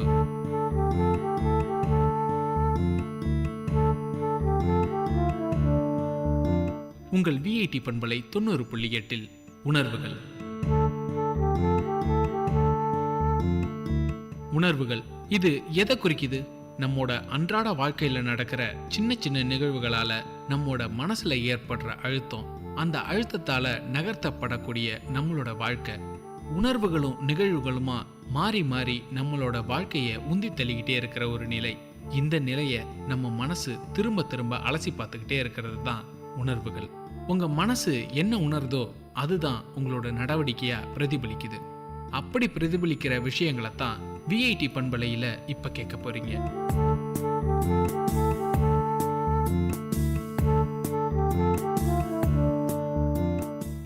மனதை வருடும் உணர்வுகளை கேட்டு நடப்போம் வாங்க.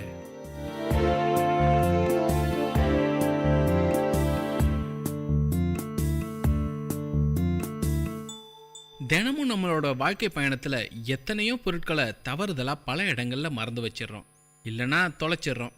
அப்படி தொலைக்கிற எல்லா பொருட்களையும் நம்ம நினைவுகள் சேர்த்து வச்சுக்கிட்டே இருக்கோம். அதுலேயும் சில பொருட்கள் நம்மளோட ஞாபகத்துல இருந்து எப்பவுமே அகலாம இருக்கும். ஏன்னா அந்த பொருட்களை நாம் ரொம்ப ஆசைப்பட்டு வாங்கியிருப்போம். நானும் அது மாதிரி ஒரு விளையாட்டு பொருளை வாங்கினேன். ரொம்ப சின்னதாக, கைக்கு அடக்கமாக, கையில் எடுத்த உடனே விளையாடுற மாதிரி அந்த காலத்து காமிக் கதைகள்லாம் வர ஒரு பொருள். அது எனக்கு கிடைச்சதே பெரிய கதை. அது ஒரு தனி கதைன்னே சொல்லலாம். அது ஒரு பண்டிகை காலம். அப்பா, அம்மா, நான். எனக்கு அப்போ ஒரு 10 வயசு இருக்கும். சின்ன பையன் கடைக்கு போய் சில பொருட்கள் வாங்கணும்னு சொன்ன உடனேயே சந்தோஷமாயிட்டேன். அம்மாவும் நானும் நடந்து போய் அப்பாவோட கடைக்கு முன்னாடி நின்னோம். அப்பா எல்லா வேலையையும் முடிச்சுட்டு எங்களை கூட்டிகிட்டு பண்டிகைக்கு பொருட்கள்லாம் வாங்க கிளம்புனாரு. எங்கள் எல்லோருக்கும் ட்ரெஸ் எடுத்தோம். பண்டிகைக்கு எல்லோருக்கும் கொடுக்கறதுக்கு இனிப்புகள் வாங்கினோம். அன்னைக்கு சமைக்கிறதுக்கு காய்கறிகள் 2 பைகள் நிறைஞ்சிடுச்சு. கடைகளில் வாங்க வேண்டிய பொருள் எல்லாத்தையும் வாங்கிட்டு ஒரு பேக்கரியில் தின்பண்டங்கள்லாம் வாங்கலாம் அப்படின்னு நின்னோம். எல்லாருக்கும் காரமாக வாங்கினாங்க. ஆனால் எனக்கு மட்டும் பால்கோவா. சின்ன பையன் தானே, அதான் இனிப்பு வாங்கி கொடுத்தாங்க. அந்த பேக்கரிக்கு பக்கத்தில் ஒரு சின்ன கடை இருந்தது. அந்த கடையோட பேர் லக்கி ஸ்டோர்ஸ். அந்த கடையில் எல்லா பொருட்களும் இருக்கும். சோப்புலேருந்து சென்ட் வரைக்கும் அங்கே கிடைக்கும். நான் அந்த கடையில் எனக்கு ஏதாவது வாங்கி தரணும்னு கேட்டேன். அப்பாவோட நண்பர் தான் அந்த கடையை வச்சுருந்தாரு. நான் அந்த கடையில் இருக்க எல்லா பொருட்கள் மேலேயும் என்னோட கண்ணை ஓட விட்டேன். என்னோட கண்ணு கடைசியாக வந்து நின்ன பொருள் தான் இன்னைக்கு வரைக்கும் என்னோட ஞாபகத்துல இருந்து விலகாமல் இருக்குது. ஆமாங்க, அது ஒரு பூத கண்ணாடி. பூத கண்ணாடியை வச்சுக்கிட்டு நீ என்ன பண்ண போறேன்னு அம்மாவும், அந்த பூத கண்ணாடியை கொடாம்பா அப்படின்னு அப்பாவும் என்னோட சந்தோஷத்தை அதிகப்படுத்தினாங்க. கேட்ட உடனே கிடைச்சிருந்தா இன்னைக்கு வரைக்கும் என்னோட ஞாபகத்தில் அந்த பொருள் இருந்திருக்குமான்றது சந்தேகம்தான். அந்த கடையில் இருந்த பூத கண்ணாடி என்னோட கைக்கு வந்தது. ஆனால் ஏற்கனவே 2 பைகளில் நிறைய பொருட்களை வாங்கி வச்சுருந்தோம். அதனால வீட்டுக்கு போன பிறகுதான் அதை விளையாண்டு பார்க்கணுன்ற ஒரு சூழ்நிலை. ஒரு தடவை உள்ளங்கையை பார்த்து உள்ளங்கை இறகைகள் பெருசாகிறப்ப என்னோட மனசுல சந்தோஷமும் அதிகமாயிடுச்சு. ஆனா அம்மா அதை வாங்கி பைக்குள்ள வச்சுட்டாங்க. அதுக்குள்ள ராத்திரி 9 மணி ஆயிடுச்சு. அந்த ரோட்ல இருந்த பல கடைகளை சாத்திட்டாங்க. ஒரு சில கடைகளை அப்பதான் சாத்திக்கிட்டு இருந்தாங்க. அப்பாவோட கடைக்கு போய் சைக்கிளை எடுத்துக்கிட்டு அம்மா பின்னாடி உட்காந்துக்கிட்டாங்க. நான் எனக்குன்னே அந்த சைக்கிள்ல இருந்த குட்டி சீட்ல உட்காந்துக்கிட்டேன். இன்னமும் என்னோட ஞாபகத்தில் இருக்குங்க. அப்பா அந்த ரோட்டுக்குள்ளே நுழைஞ்சப்போ முழுக்க இருட்டாக இருந்தது. ரோடே கொஞ்சம் மேடு பள்ளமாக இருந்ததுனால அந்த ஒரு 300 மீட்டர் ரோட்டில் பாதி தூரத்தை கடந்திருப்போம். திடீர்னு என்னோட மனசு படபடன்னு அடிச்சுக்க ஆரம்பிச்சிச்சு. என்ன பண்ணுறதுனே தெரியல. வீட்டுக்கு வந்தாச்சு.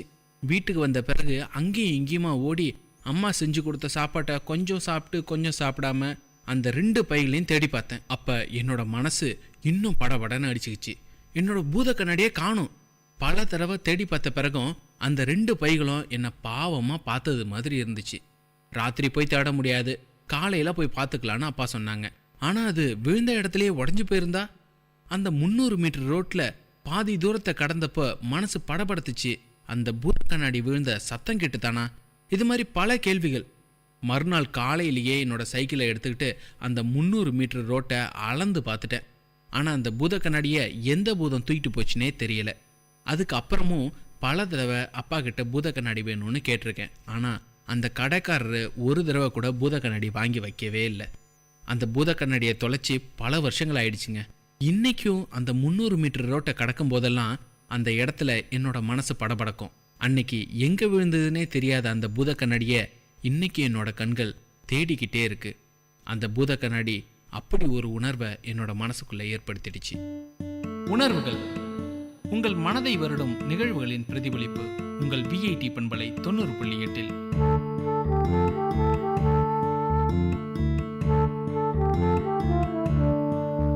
உங்க வாழ்க்கையில உங்க மனதை வருடிய நிகழ்வுகளை வேலூர் மக்கள் அனைவரோடும் பகிர்ந்து கொள்ளலாம். உணர்வுகள் நிகழ்ச்சியில கலந்துக்கங்க. எங்களுக்கு எழுதி அனுப்புங்க. உங்க உணர்வுகளை எழுதி அனுப்ப வேண்டிய முகவரி: இயக்குனர் விஐடி பண்பலை 90.8, விஐடி பல்கலைக்கழகம், வேலூர் 14. உணர்வுகள் மனதை வருடும் நிகழ்வுகளின் பிரதிபலிப்பு. உங்கள் விஐடி பண்பலை 90.8.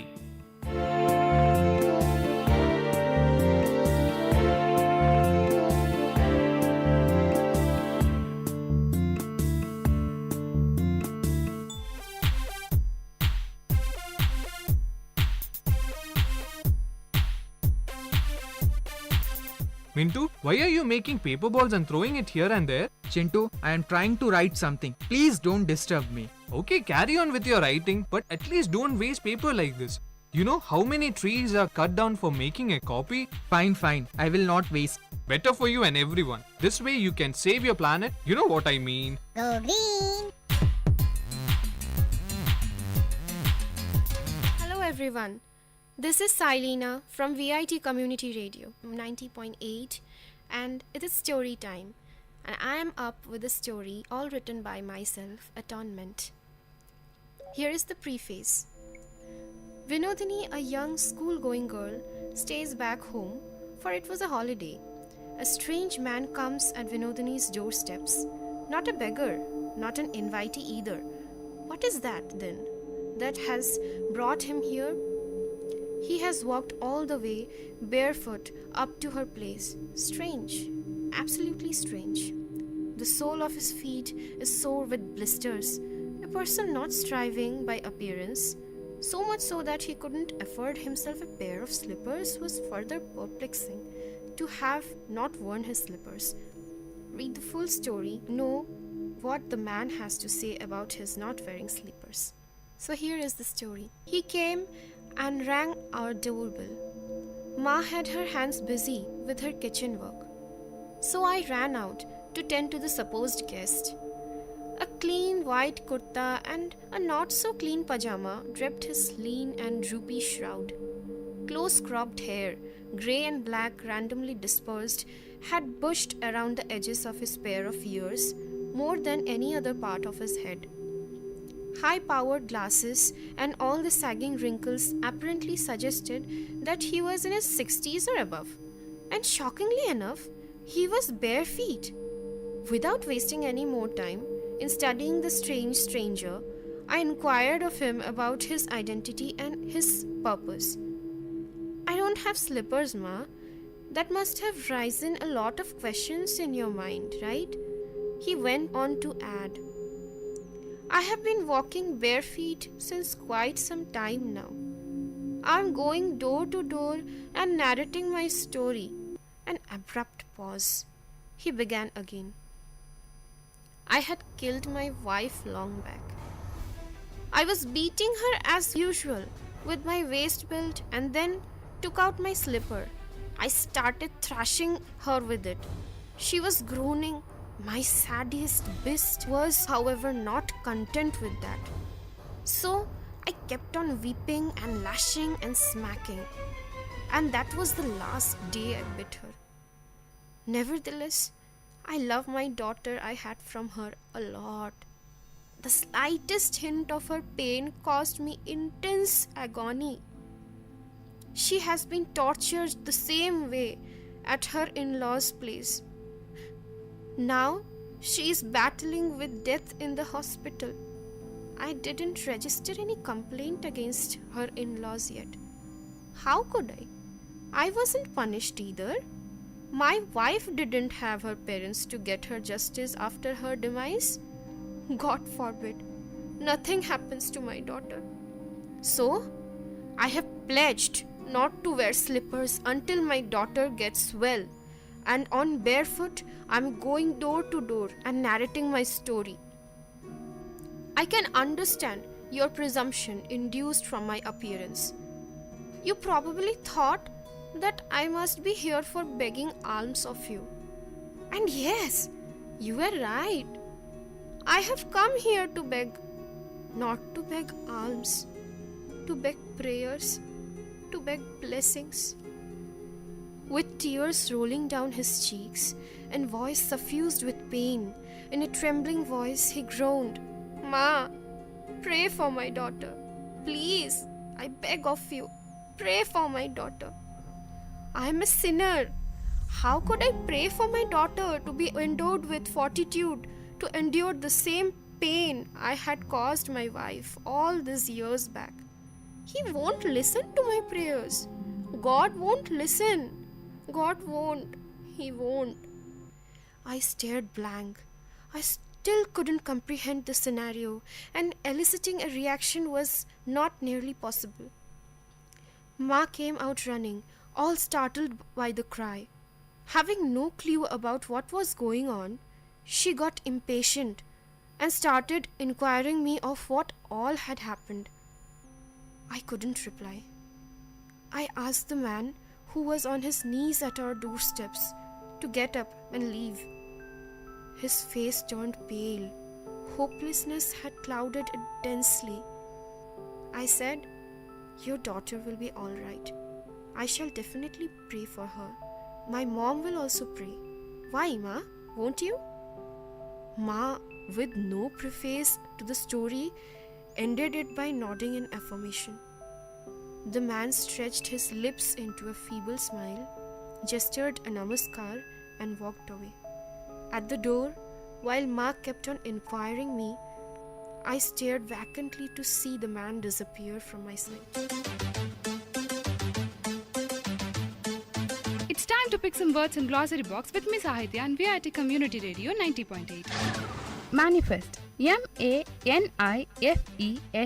A written statement produced by a political party, usually before election, to let people know about its belief, plan, etc. Synonym of the word manifest is evident, clear. Antonym of the word manifest is hidden, unclear. And to use it in a sentence format, the failure of the government to control crime is quite manifest.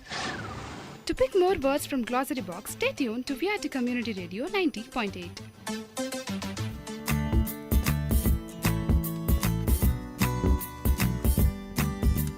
இன்னைக்கு என்னோட பிறந்த நாள். உங்களுக்கெல்லாம் ஒரு இனிப்பான கதையை சொல்லி கொண்டாடலான்னு இருக்கேன்.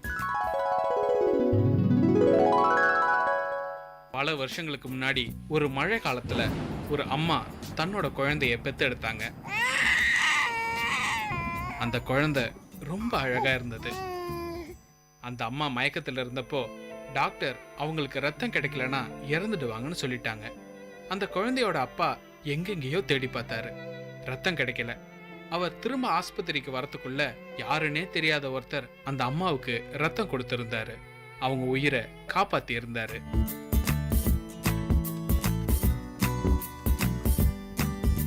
இத ஞாபகத்துல வச்சிருந்த அந்த அப்பாவும் அம்மாவும் 18 வருஷம் கழிச்சு அந்த பையனோட ஒவ்வொரு பிறந்த நாளைக்கும் ரத்த தானம் செய்யணும்னு கேட்டுக்கிட்டாங்க. இன்னைக்கு என்னோட பிறந்த நாள். நான் ரத்த தானம் செஞ்சிருக்கேன்.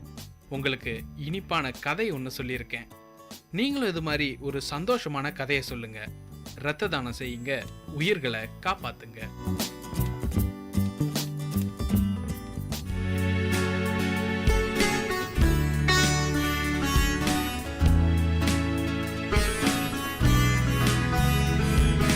VIT பண்பலை 90.8 VIT பல்கலைக்கழகத்தின் சமுதாய வானொலியில் இது மருத்துவ நேரம். பல்வேறு மருத்துவ துறைகளிலிருந்து தேர்ச்சி பெற்ற மருத்துவர்களுடன் கலந்துரையாடும் நேரம் இது.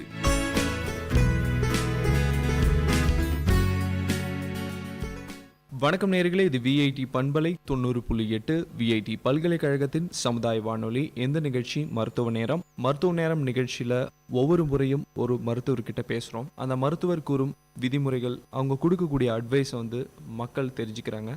இந்த நிகழ்ச்சியின் மூலமாக மக்கள் தங்களுடைய கேள்விகளை, அவங்களோட சந்தேகங்களை தீர்த்து வைக்கிறோம்.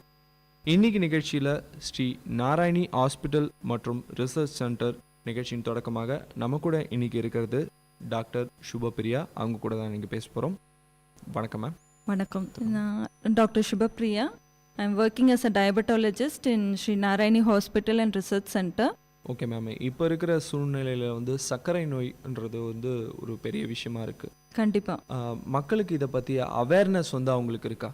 இல்லை, ஃபஸ்ட்டு வந்து பார்த்தீங்கன்னா சர்க்கரை நோய் அப்படின்னா என்னங்கிறது வந்து மக்கள்கிட்ட வந்து ஒரு விழிப்புணர்வு வரணும். அந்த அவேர்னஸ் க்ரியேட் பண்ணணும், சரிங்களா?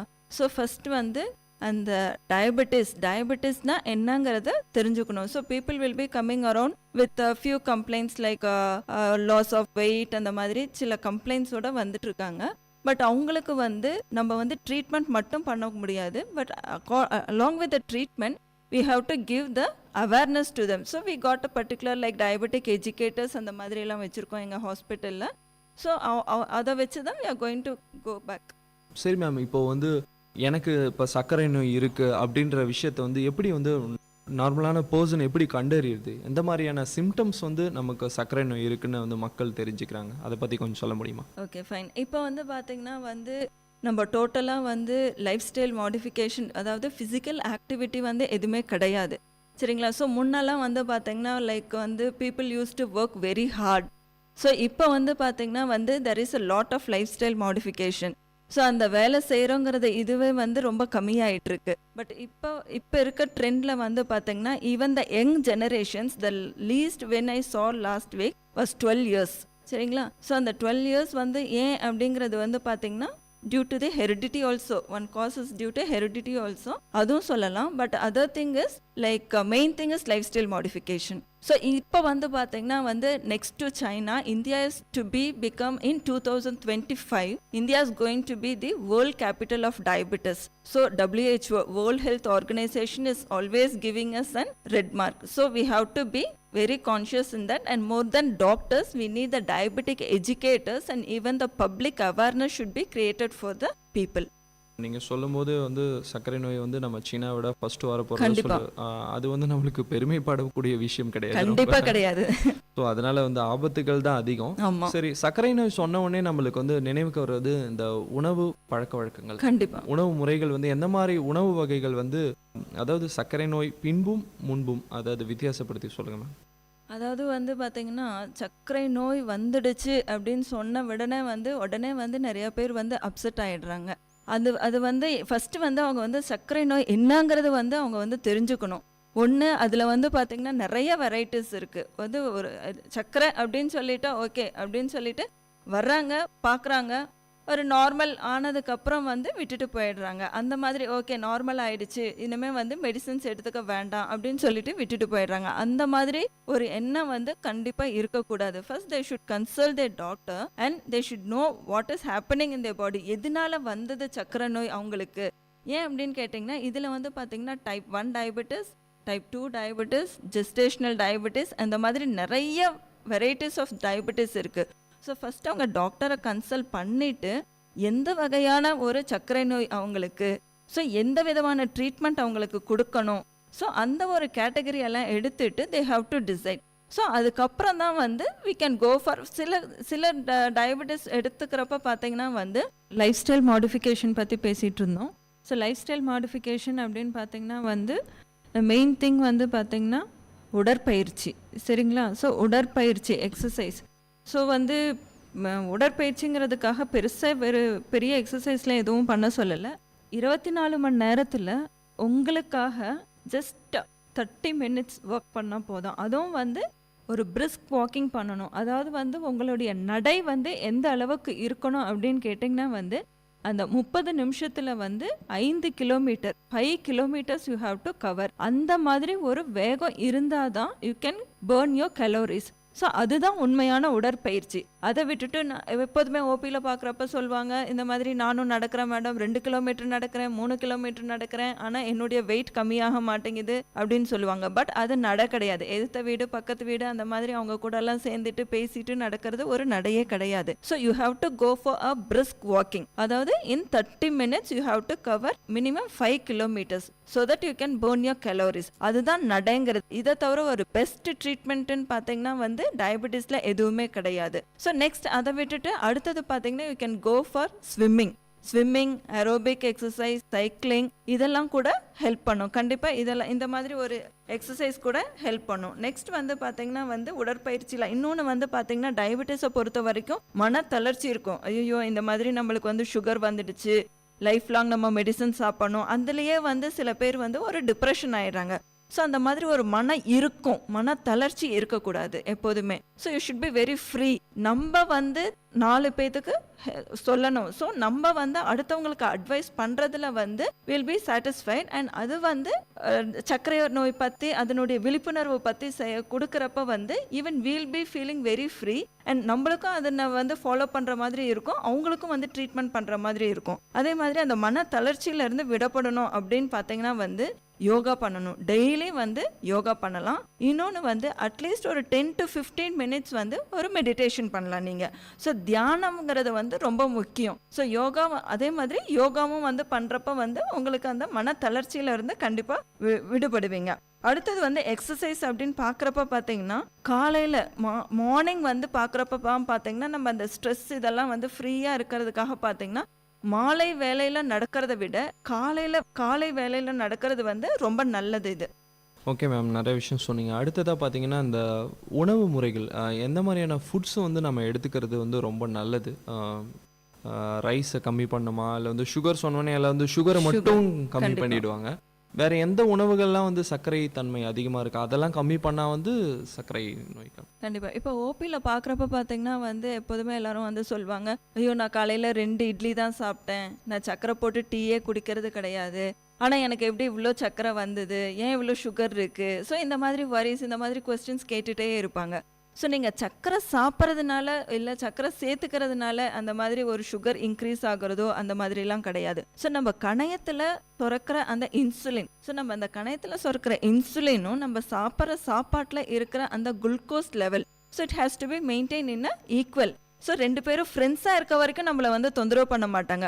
Once the insulin level is getting decreased, அந்த இன்சுலின் சுரக்கிறது வந்து கம்மியாக இருக்கிறப்பையோ இல்லை இந்த குளுக்கோஸ் லெவல் 2 பேரும் வந்து ஒரு எனிமி வில்லன் ஆகிற மாதிரி அந்த மாதிரி ஒரு சிச்சுவேஷனில் தான் நம்மளை வந்து தொந்தரவு பண்ணுறது வரும். ஸோ இதுக்கு மெயினாக பார்த்தீங்கன்னா வந்து உணவு கட்டுப்பாடு மிக மிக மிக சக்கரை நோயின்னு பார்த்தீங்கன்னா வந்து ரொம்ப அவசியம். வந்து லைஃப் ஸ்டைல் மாடிஃபிகேஷனுக்கு அப்புறம் வந்து 3ஆவதாக வர்றது வந்து டயட். ஸோ இந்த உணவுங்கிறது ரொம்ப முக்கியமானது ஒன்று. ஸோ சர்க்கரையை பொறுத்த வரைக்கும் பார்த்தீங்கன்னா ரொம்ப சிம்பிள். அதாவது பூமிக்கு அடியில் வர்ற எந்த விதமான கிழங்கு வகைகள் தவிர்க்கணும். அதாவது இன்னொன்று வந்து நார்ச்சத்துக்கள் உள்ள பொருட்கள் வந்து ஜாஸ்தி சேர்த்திக்கணும். நிறைய தண்ணி குடிக்கணும், அவ்வளோதான். ஸோ இந்த உணவு பரிமாற்றங்கள், அதாவது வந்து சாதாரண சிம்பிள் சுகர்ஸ்ன்னு சொல்லுவோம், அதை வந்து கம்ப்ளீட்டாக தவிர்த்தரணும். அதாவது காம்ப்ளெக்ஸ் கார்போஹைட்ரேட், அந்த கொழுப்புச்சத்து குறைந்த நார்ச்சத்து அதிகம் உள்ள காய்கறிகள், குறிப்பாக வந்து கீரைகள், இதெல்லாம் வந்து ஸோ இந்த கிரீன்ஸ் கீரைகள் வந்து நிறைய எடுத்துக்கணும்.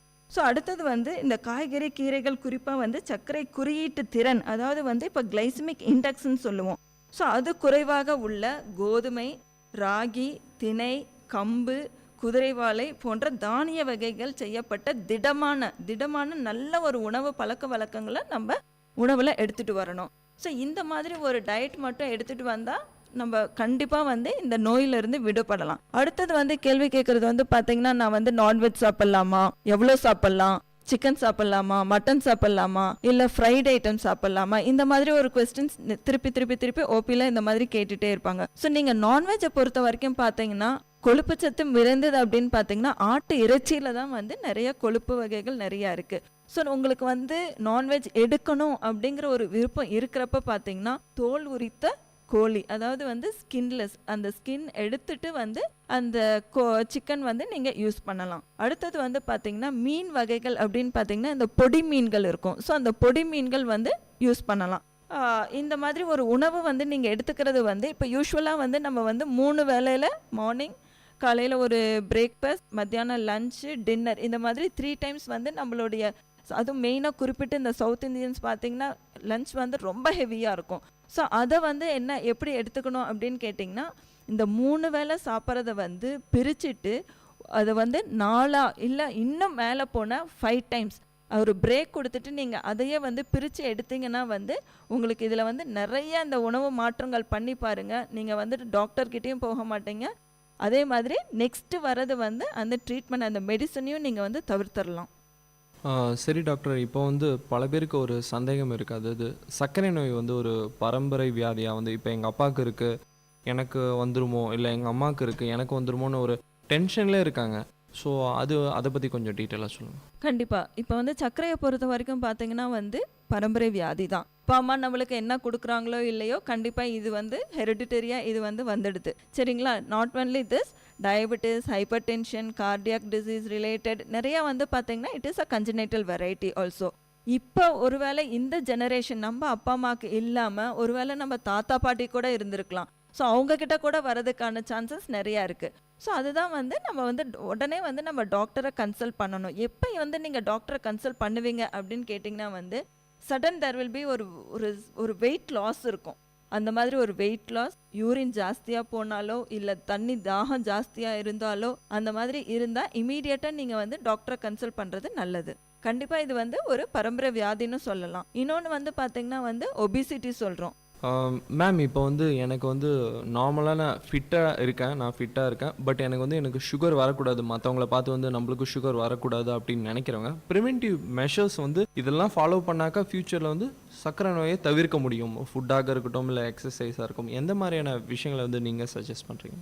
ஸோ சர்க்கரை நோயை தவிர்க்கணும் அப்படின்னு பார்த்தீங்கன்னா there is an indication, like வந்து ஒன்றா நம்ம ஃபேமிலி மெம்பர்ஸில் யாருக்காவது சர்க்கரை நோய் இருந்திருக்கலாம், இல்லை நம்ம கிராண்ட் பேரண்ட்ஸ்க்கு யாராவது ரிலேட்டிவ்ஸ், அதாவது ஹெரிடிட்டியாக வர்றதுல இந்த மாதிரி இருக்குது, அது ஒரு காஷன், அது ஒரு இது. அடுத்தது வந்து பார்த்தீங்கன்னா நம்மளோட உடல் எடை, உடல் பருமனம் சொல்கிறது அந்த ஒபிசிட்டி, ஓகேங்களா. அந்த மாதிரி இந்த கேட்டகரிஸ், இந்த மாதிரி இந்த ஹை ரிஸ்க் கேட்டகரிஸ் இவங்கெல்லாம் இருக்கிறவங்க என்ன பண்ணணும் அப்படின்னு கேட்டிங்கன்னா, simple is lifestyle modification. Daily you just go for 30 minutes walk, that is enough. And பார்த்தீங்கன்னா இந்த கார்போஹைட்ரேட் சேர்ந்த உணவு வகைகளை வந்து தவிர்த்துருங்க, நார்ச்சத்துக்கள் உள்ள பொருட்கள் ஜாஸ்தி சேர்த்துக்கலாம். மேம், இப்போ வந்து சின்ன பசங்களுக்கே வந்து சுகர் வருது, அதாவது குழந்தைகளுக்கு கூட வந்து சர்க்கரை நோய் வருவதற்கான ரீசன்ஸ் இருக்குது, நிறைய பேர் குழந்தைங்களும் இருக்காங்க. பிறந்த குழந்தைங்களுக்கு சர்க்கரை நோய் வந்திருக்கிறது நாங்கள் நிறைய பார்த்துருக்கோம். ஸோ அதெல்லாம் வந்து என்ன ரீசனுக்காக வருது, அதை தவிர்க்க முடியுமா, அதாவது அதுக்கு ஏதாவது அவேர்னஸ் இருக்கா?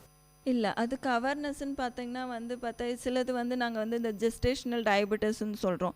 ஸோ அதாவது கரு உண்டாகிற அந்த அதுலேயே வர்றப்பே வந்து பார்த்தீங்கன்னா வந்து சர்க்கரை நோய் வந்து நாங்கள் வந்து யூஸ்வலாக வந்து ஆன்டினேட்டல் செக்கப் வர்றப்ப யூஸ்வலாக 24th இருந்து 28th வீக், அதாவது 5வது மாதத்தில் வந்து கண்டிப்பாக வந்து எல்லா கர்ப்பிணி பெண்களுக்கும் வந்து சர்க்கரை டெஸ்ட் பண்ணுவோம். ஸோ அந்த மாதிரி சர்க்கரை டெஸ்ட் பண்ணுறப்ப எதுக்காக நாங்கள் பண்ணுறோம் அப்படின்னா ஃப்யூச்சரில் அந்த குழந்தைக்கு வந்து சர்க்கரை வரக்கூடாது அப்படிங்கிறதுக்காகவும் பண்ணணும். இன்னொன்று வந்து எதுக்காக அப்படின்னா தாயும் குழந்தையும் சேஃபாக இருக்கணும், நல்ல டெலிவரி ஆகணும்னு சொல்லிட்டு அதுக்காகவும் நாங்கள் பார்க்குவோம். ஸோ அந்த மாதிரி ஒரு சர்க்கரை வந்துடுச்சு அந்த மாதிரி இருக்கு அப்படிங்கிறப்ப அந்த தாய்க்கு வந்து என்ன பண்ணணும் அப்படின்னா ஃபர்ஸ்ட் நாங்கள் வந்து ஒரு மெடிக்கல் நியூட்ரிஷனல் தெரப்பி MNTன்னு சொல்லுவோம். ஸோ அந்த மாதிரி ஒரு MNT அது கொடுப்போம். அடுத்தது வந்து அதில் ஒரு க்ரைட்டீரியாஸ் இருக்குது. ஸோ நாங்கள் வந்து அந்த சுகர் லெவல்ஸ் பார்ப்போம். ஸோ சுகர் லெவல்ஸ் பார்க்குறப்ப வந்து பார்த்தீங்கன்னா அந்த ஃபாஸ்டிங் லெவல் பார்ப்போம். ஸோ அந்த ஃபாஸ்டிங்கில் பார்த்தீங்கன்னா sugar level should be less than 95. அதுக்கப்புறம் பார்த்தீங்கன்னா 1 hour கழிச்சு பார்த்தீங்கன்னா இட் ஷுட் பி அரௌண்ட் 180 150 இருக்கணும். அடுத்தது வந்து பார்த்தீங்கன்னா 2 மணி நேரம் கழிச்சு நாங்கள் டெஸ்ட் பண்ணுறப்ப வந்து பார்த்தீங்கன்னா 155 இருக்கணும். ஸோ இந்த லெவலில் இருந்துச்சு அப்படின்னா வந்து நாங்கள் அந்த மாதிரி ஒரு மெடிக்கல் நியூட்ரிஷனல் தெரப்பியில் பார்ப்போம். இதே அளவு வந்து 200 தாண்டுச்சு அப்படின்னா அவங்களுக்கு வந்து இன்சுலின் போட்டுட்டு, ஏன் அப்படின்னு கேட்டிங்கன்னா உள்ளே இருக்க கரு அந்த குழந்தை வந்து வளர வளர வந்து குழந்தையுடைய சைஸ் வந்து பெருசாயிடும். ஸோ அதனால வந்து நிறைய காம்ப்ளிகேஷன்ஸ் வரும் டெலிவரிஸில். ஸோ இதெல்லாம் தவிர்க்கிறதுக்காக they'll be regularly having the insulin therapy and they'll be having the regular follow-up. So இதெல்லாம் தவிர்க்கிறதுக்காக அவங்க வந்து ரெகுலர் ஃபாலோஅப் விசிட்ஸ் வருவாங்க. இப்போ இருக்கிற யங்ஸ்டர்ஸ் சந்திக்கக்கூடிய ஒரு விஷயம், அதாவது சின்ன வயசுலேயே வந்து ரொம்ப குண்டாக இருக்காங்க. அந்த ஒபிசிட்டின்ற ஒரு ப்ராப்ளம் வந்து மேஜரான ஒரு இஷ்யூவாக இருக்குது. ஸோ இதுக்கும் வந்து சுகருக்கும் ரிலேட்டட், அதாவது ஒபிசிட்டி இருக்கிறவங்களுக்கு கன்ஃபார்மாக வந்து சுகர் வர்றதுக்கான வாய்ப்புகள் வந்து அதிகமாக இருக்குன்னு அப்படின்னு சொல்கிறாங்க. இதை பற்றி கொஞ்சம் சொல்லுங்கள். கண்டிப்பாக ஒபிசிட்டி. ஸோ ஒபிசிட்டின்னு பார்க்குறப்ப வந்து பார்த்திங்கன்னா நாங்கள் ஃபஸ்ட்டு உள்ள என்ட்ராகிறப்பே வந்து பேஷண்ட்கோட ஹைட் வெயிட் பார்ப்போம். So will be calculating the BMI body mass index பார்ப்போம். ஸோ அது பார்க்குறப்ப வந்து அப்டாமினல் ஒபிசிட்டி பார்ப்போம். அதாவது வந்து பார்த்திங்கன்னா ஒரு மேல் ஒரு ஆணுக்கு வந்து அதாவது 40 இன்ச்சஸ்க்கு மேலே இருந்தாலோ அளவு, அதே மாதிரி ஒரு ஃபீமேல் பேஷண்ட்க்கு வந்து 35 இன்ச்சஸ் மேலே இருந்தாலும் will take that abdominal obesity ஒரு ஹை ரிஸ்க்காக எடுத்துட்டு will be giving the further awareness programme for the particular patient. இப்போ நம்ம ஒபிசிட்டி பற்றி பேசணும். இப்போ நிறையா குழந்தைகளுக்கு வந்து ஊட்டச்சத்து குறைபாடு இருக்குது. இதனால் வந்து நீரிழிவு வருவதற்கான காரணங்கள் இருக்காம? இல்லை, ஊட்டச்சத்துன்னு சொல்கிறத விட நீங்கள் பார்த்தீங்கன்னா இப்போ இருக்கிற யங் ஜென்ரேஷன்ஸ் பார்த்தீங்கன்னா they going for junk fruits. நிறையா வந்து பார்த்தீங்கன்னா நம்ம இந்த டிவியில் வர விளம்பரங்கள் இதெல்லாம் பார்த்துட்டு வந்து என்ன பண்ணுறாங்க, இந்த மாதிரி சிப்ஸ் எண்ணெயில் பொரிச்சது நிறையா சாப்பிட்றாங்க. அந்த மாதிரி அந்த ட்ரை ஐட்டம்ஸ் பார்த்தீங்கன்னா எங்கே பார்த்தாலும் இந்த சிக்கன் பக்கோடாஸ் இந்த மாதிரி ட்ரை ஃபுட்ஸ் இதெல்லாம் எடுத்துக்கிறாங்க. ஸோ இதெல்லாம் தவிர்த்தாலே வந்து அந்த நீரிழிவு நோயை வந்து கண்டிப்பாக வந்து கட்டுப்படுத்த முடியும். மெயின் ஒபிசிட்டியை வந்து இதில் கட்டுப்படுத்த முடியும். ஸோ நீங்கள் ஒபிசிட்டியை வந்து ப்ரிவென்ட் பண்ணினாலே so it has to be start in the basic ஸ்கூலில் ஆரம்பிக்கணும். ஸோ அங்கேருந்து நீங்கள் ப்ரிவென்ஷன் அவேர்னஸ் கொடுக்க தான் you can be going for the future. இப்போ ஒருத்தவருக்கு வந்து நீரிழிவு நோயினால் அவதிப்படுறாரு. ஸோ அதனால் அது ரிலேட்டடான டிசீசஸ் வேற என்ன? நம்மளுக்கு இப்போ சுகர் வந்துச்சு, ஓகே இதை மெயின்டைன் பண்ணிவிட்டு நம்ம ஃபாலோ பண்ணால் நம்மளுக்கு சுகர் போடும். பட் அதனுடைய விளைவுகள், பின் விளைவுகள் என்ன? வேற எதாவது நோய் வருவதற்கான அறிகுறிகள் ஏதாவது இருக்கா? கண்டிப்பாக இருக்குது.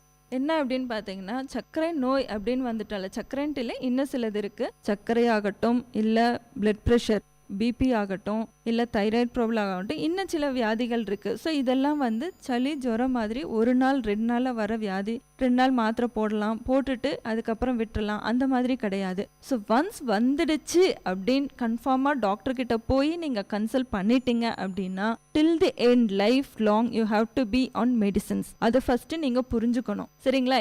யூஸ்வலாக என்ன பண்ணுறாங்க அப்படின்னு கேட்டிங்கன்னா ஒரு விசிட் வருவாங்க, செகண்ட் விசிட் வருவாங்க, the sugars will be in very good control. அதுக்கப்புறம் பார்த்தீங்கன்னா ஒரு 2 வருஷம் 3 வருஷம் கழிச்சு ஒரு சுகர் ஃபேக்ட்ரியோட வருவாங்க. அவ்வளோ ஒரு sugars with always they'll be coming along with complications. என்ன அப்படின்னு பார்த்தீங்கன்னா ஒரு சின்ன நகம் வெட்டுறதுலையோ, ஒரு சின்ன செருப்பு போடுறதுல, அந்த நியூ செப்பல்ஸ் வாங்குறதுல ஒரு சின்ன கடை, அதில் வந்து பார்த்தீங்கன்னா நிறைய பேர் வந்து பார்த்தீங்கன்னா they have lost their limbs. So இதுக்காக என்ன பண்ணோம் அப்படின்னு கேட்டிங்கன்னா வந்து இந்த காம்ப்ளிகேஷன்ஸ் இதெல்லாம் வந்து தவிர்க்கணும் அப்படின்னு பார்த்தீங்கன்னா they have to go for a regular checkup. So complications அப்படின்னு பார்த்தீங்கன்னா நீரிழிவு நோய் வந்து ஒரு உறுப்போட விடுற வியாதி கிடையாது. ஸோ இது வந்து என்ன அப்படின்னு பார்த்தீங்கன்னா இருதயத்தை பாதிக்கும். அதே மெயினாக இருதயத்தை பாதிக்கும் அப்படின்னு சொல்கிறப்ப பார்த்தீங்கன்னா இது வந்து சைலண்ட் கில்லர் அப்படின்னு சொல்லுவோம். அதாவது வந்து சர்க்கரை அளவு ஜாஸ்தி ஆயிட்டு, உடம்புல வந்து சர்க்கரை அளவு ஜாஸ்தி ஆயிட்டு, நரம்பு தளர்ச்சி வந்துட்டு இந்த மாதிரி இருக்கிறப்ப பார்த்தீங்கன்னா வந்து நம்மளுக்கு வந்து ஹார்ட் அட்டாக் வந்தால் கூட அதனுடைய வலி தெரியாது.